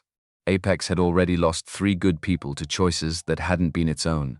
It could not afford to bleed more talent through the passive attrition of unaddressed fear. "Call a meeting," Raymond said. 10 o'clock. "Full company. What are you going to say?" "I'll know when I'm standing in front of them." The large conference room on floor 7, the one with the glass partition that Raymond had cleaned from the outside 11 times, was full by 10 o'clock. Chairs occupied, people standing along the walls, a few sitting on the wide windowsills with their backs to the Atlanta morning. Approximately 80 people. The full working population of the building. Raymond stood at the front of the room without a podium, without a presentation deck, without notes. He looked at the room, took a breath. "Most of you don't know who I am," he said. "Some of you may recognize the name from the founding documents or a company newsletter from a few years back. My name is Raymond Harris. I started Apex Advisory Group in March 2009 in a borrowed office in Midtown Atlanta, with a folding table, 2 chairs, a phone, and one client who decided to take a chance on a person they'd just met. The room was quiet. I stepped back from the company in 2019 because my health required it. For 4 years after that, I read the quarterly reports and checked the numbers from a distance and told myself everything was fine." He paused. "It wasn't entirely fine, and I should have been paying closer attention." He looked at the room. At faces he recognized from 11 mornings of being invisible among them. The junior consultants who had passed him in the hallway without looking, the operations staff, the finance team, the client services people who worked on floor 5, where Carolyn's desk had been cleared on a Tuesday morning, Sandra Anderson, standing near the door in the back, doing her job. Present Brian Thompson. 3rd row, yellow legal pad open on his knee, pen in hand. Thomas was not here, he worked overnight and was home asleep. But Raymond knew he was part of the room regardless. About 6 weeks ago, Raymond said, "I came back. Not as the founder, not as a shareholder, as a janitor." He let that sit in the room for a moment. "I signed in every morning at 5:47 under a different name. I took my cart from the supply room in the basement. I cleaned floors 1 through 9, and I watched." The room had a specific kind of stillness. The stillness of people who are genuinely uncertain what they are about to hear and have stopped all the internal noise to make sure they don't miss it. I watched because I needed to understand what this company had actually become. Not what the reports said, not what I was being told. What I could see with my own eyes, at ground level, when nobody knew I was looking. He paused. "And I want to tell you what I saw." He looked at the room. "I saw a junior analyst who found something wrong in a client report. Something that didn't reconcile, that pointed toward a problem that was going to be easier to ignore than to raise. He wrote a resignation letter. He sat in the break room on floor 7, with that letter on the table in front of him, and he almost put it in his bag and left." Raymond paused. He didn't. He stayed. What he found and what he did with it is a significant reason that this company is still intact. Brian Thompson. In the third row, did not look up. "I saw a woman at the reception desk do her job correctly every single morning, regardless of whether anyone senior was watching or whether it was the kind of morning where it would have been easier to cut a corner. She followed protocol. She checked what needed checking. When the moment came that mattered, she did exactly what she was supposed to do." Raymond looked toward the back of the room. "I saw people who had given 9 years and 12 years and 6 years to this place walk out on a Tuesday morning with their belongings in a cardboard box. Those people are coming back. I called them this week." A murmur moved through the room. Not loud, just the audible release of something. What I did not see, in 11 days of working in this building, was the company's founding values on the wall of its own lobby. A pause. "We're correcting that today." He looked at the room. "The decisions made by the leadership that has been removed do not represent this company. They represent what happens when people lose sight of what they built something for. In the first place, when the organization becomes a vehicle for something other than the work it exists to do." He let that breathe. Apex was built on a simple belief that everyone in this building matters, not as a slogan, not as the kind of statement you put on a wall and stop thinking about. As the actual operating logic of the place, the reason the person who catches the billing error matters as much as the person who closes the deal. The reason the analyst who checks the number twice matters. The reason the person who keeps the building running at 5:47 in the morning, when the lobby is empty and nobody's watching, matters. He paused. "I know some of you are worried about your jobs. I want to be direct. Apex is not closing. Our client relationships are intact. The work this organization does is real and it has value. The regulatory process that is underway involves specific individuals and specific actions. It does not implicate the work of this company or the people doing that work." He looked around the room. "I am back.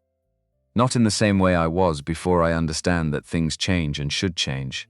But I am back and I intend to be present, and I intend to run this company the way it was built to be run." He paused. "My door is open. I mean that as a statement of fact, not a figure of speech. Come find me." He stepped back. The room held its quiet for a moment, the particular quiet after something true has been said in a room full of people who needed to hear it. Then someone started clapping. Raymond wasn't sure who. It moved through the room quickly, not the enthusiastic applause of a performance, but something quieter and more genuine, the sound of 80 people releasing something they had been carrying without anywhere to put it. Raymond nodded, moved toward the door. Brian Thompson. As Raymond passed the third row, looked up from his legal pad. He didn't say anything. He just looked, and Raymond looked back, and that was enough. Friday morning, 6:15, Raymond Harris arrived at the Apex building before anyone else. He came through the front doors. Not the service entrance on the east side of the building where Raymond Watts had signed in 11 times. The front doors, the main entrance, glass and steel opening onto Peachtree Street, in the early morning quiet. He had a cup of coffee from the shop, 2 blocks north, and a set of instructions he had given the facilities crew the previous evening. The lobby was empty. The low October light came through the eastern glass in long, thin panels, moving across the marble floor in the particular way. Morning light moves through high windows unhurried. indifferent to what it illuminates, making everything equally visible. The marble floor was clean. Someone else's work now. Raymond stood in the center of the lobby and looked at the back wall. The brushed steel logo was still there. The $47,000 design. Backlit in white, cool and precise, and entirely disconnected from anything that had happened in this building, or anything the building had been built to represent. It was beautiful in its way. It was also a monument to a decision made by someone who had confused the company's presentation with its purpose. Raymond drank his coffee, waited. At 6:30, the facilities crew arrived. 4 men from the company Raymond had used for a building renovation project. Years ago, he trusted their work, trusted their discretion, had called the foreman personally the previous afternoon. They came in with equipment cases and moving blankets and the specific professional efficiency of people who knew exactly what they had been hired to do. It took 40 minutes to remove the logo. Not dramatic. Not loud. Methodical, careful work, the screws backing out, the mounting brackets detaching, the steel letters coming off the wall one at a time and being set on moving blankets on the lobby floor. The wall behind was slightly different in shade where the logo had covered it. The paint around the edges faded by light in the way that paint fades when what covers it is removed after years. When the wall was bare, Raymond set down his coffee cup. He walked to the wall, stood in front of it, ran his right hand across the paint, felt the surface of it, the slight texture, the ghost outline of what had been there and what had been there before that. He turned to the crew foreman, nodded. The foreman unrolled the template, a large sheet of precision-cut paper, the lettering exactly reproduced from the original. Raymond had found the original sign in a storage box 3 weeks ago, photographed it, sent the photograph to a sign maker he knew, and received back a template built to match the typeface exactly. The same letters, the same size, the same spacing. The crew began transferring the lettering to the wall. Thomas came off his overnight shift at 7. He pushed through the lobby door with the particular movement of a man who has been doing the same thing at the same time. For long enough that his body does it before his mind fully engages. He stopped when he saw the crew, looked at the wall, looked at Raymond standing nearby with his coffee cup. Raymond looked back. "Big change," Thomas said. Raymond set down his cup. "Thomas," he said, "I owe you something." Thomas looked at him. "For 3 weeks, I came into this building every morning and signed the log as Raymond Watts. My actual name is Raymond Harris. I'm the founder of Apex Advisory Group." He paused. "You were professional and courteous to me every single morning. You did your job right every night without anyone senior present to observe whether you were doing it. And I sat across that desk from you for 11 days without telling you who I was." Thomas studied him for a moment. The face of a man processing several things at once, the information, its implications, the specific texture of being told something he had not known, but had perhaps suspected. "I wondered," Thomas said. "About 2 weeks in," he was quiet for a moment. "Something about the way you moved through the building. You always knew where you were going. You never checked the floor guide or looked around to get your bearings. You just knew." He paused. "I didn't say anything. Thank you for that," Raymond said. "It mattered." Thomas looked at the wall. At the letters being applied carefully, one by one, the crew working with the focus of people doing precise work at a pace that precision requires. The words were going up gradually, left to right. "Every voice in this building counts." Thomas read it as it appeared. When the last letter was set, he stood looking at it for a long moment without speaking. "That was there before," he said, "when I started. First week on the job. I always liked it." He looked at Raymond. "Always thought it meant what it said." "It did," Raymond said. "It does?" Thomas nodded once, picked up his bag, moved toward the exit. At the door he paused. "Turn back, Mr. Harris," he said. For what it's worth, I don't think Raymond Watts was all that different from Raymond Harris. In terms of how he treated people, he went out into the Atlanta morning. Raymond stood in the lobby for a moment after Thomas left. The crew was finishing the last of the alignment checks, the cleanup, the moving blankets being folded. The wall held its words in the morning light coming through the eastern glass. He looked at them for a while. He thought about a napkin in a coffee shop on Peachtree Street, 2009. 43 years old, recently unemployed, $3,200 in the bank, an idea, and one person who believed in him. He had written these words on that napkin because they were the thing he believed most fundamentally about what he was building, the reason he was building it. rather than simply the thing it would produce. He had believed that every person who walked through the doors of whatever he created mattered as a complete human being, not as a function or a resource or a line item in a staffing model. He had built an organization around that belief, and then he had walked away from it, not intentionally, not permanently. But he had walked away in the way that matters most, the daily walking away of not looking, of trusting the reports, of telling himself that distance was wisdom rather than evasion. 11 mornings with a cleaning cart had given him back the thing that distance had cost him. He picked up his coffee cup, took the elevator to floor 7. He walked the hallway slowly, not hurrying, not going anywhere specific, just walking the floor the way he had walked it 11 times before, in a different set of clothes, at an earlier hour, with a cart instead of a coffee cup. Past the conference room with the glass partition, the room where he had stood outside and watched Jeffrey transform after clients left, where he had held a mop and listened to words that changed the shape of everything. Past the break room where Brian Thompson had been sitting with a resignation letter on the table and a cup of untouched coffee going cold. Past the supply closet on the east side, where a folded note had once waited in the gap between the shelf and the wall. He stopped at the window at the end of the hall, the one that faced east. The Atlanta morning was fully arrived, now bright and clear, the city spread out below in the way it looked from this height, the geometry of streets and buildings and green, the movement of people and cars going about the ordinary complicated business of their lives. A Tuesday in October. A city doing what cities do. Raymond stood there.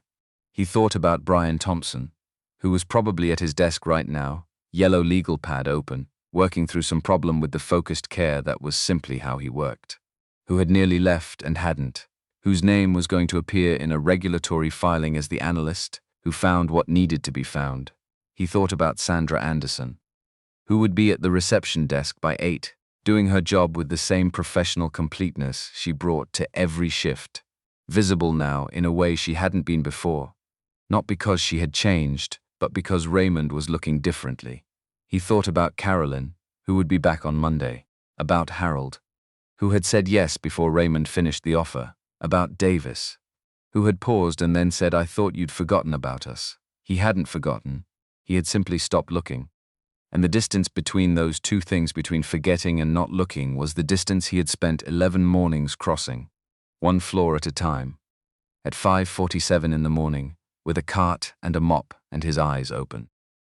He thought about Thomas, who had wondered about him 2 weeks in and hadn't said anything, who had treated Raymond Watts with the same courtesy he would have extended to anyone who came through that door, because that was how Thomas did his job, not because someone was watching, but because that was the standard he held himself to regardless. For what it's worth, I don't think Raymond Watts was all that different from Raymond Harris. In terms of how he treated people, Raymond stood at the window for a long time. Then he took the elevator to floor 12. His office was there, the corner room that had been converted to a generic meeting space during his absence, then converted back over the past 2 days at Victor's direction. Raymond had told Victor not to bother with anything elaborate, a desk, a chair, a phone, that was enough. He walked in, sat down, the desk was clean. One legal pad, yellow, the same kind Brian used. One pen, a phone. The window behind him faced the Atlanta skyline, the particular view from 12 that he had not seen from this angle in 4 years, and which looked, this morning, very much like it always had. He opened the legal pad, picked up the pen. He sat for a moment in the quiet of the room, with the city at his back, and the building filling up around him. He could hear it, the small accumulated sounds of a place coming into its day, footsteps in the hallway, the elevator moving, the distant murmur of voices somewhere below, the ordinary sounds of 80 people beginning their work. He wrote a single line at the top of the first page, not a memo, not an agenda item, not a plan, just a thing to hold on to. The kind of thing you write down not because you might forget it, but because writing, it makes it more fully true. What did the floor teach you? He looked at that for a moment. Then he wrote the answer underneath it, in the same handwriting he had used for 40 years, the loop on the why exactly as it had always been, that the people you walk past without looking are the ones keeping the building standing. He set the pen down. Outside, Atlanta was fully awake, the city doing its work, the building doing its work around him. filling with the sound of people who had come back today rather than not coming back, who had chosen to keep showing up rather than to stop. In a few minutes, Victor would be in. Then Brian, and Sandra, and the others. There was real work to do, the steady, patient work of rebuilding something that had drifted from what it was built to be, which was not dramatic work and did not produce dramatic moments, just the daily accumulation of small decisions made with integrity over time. The kind of work that was invisible from the outside and was everything from the inside. Raymond Harris sat at his desk. He was ready.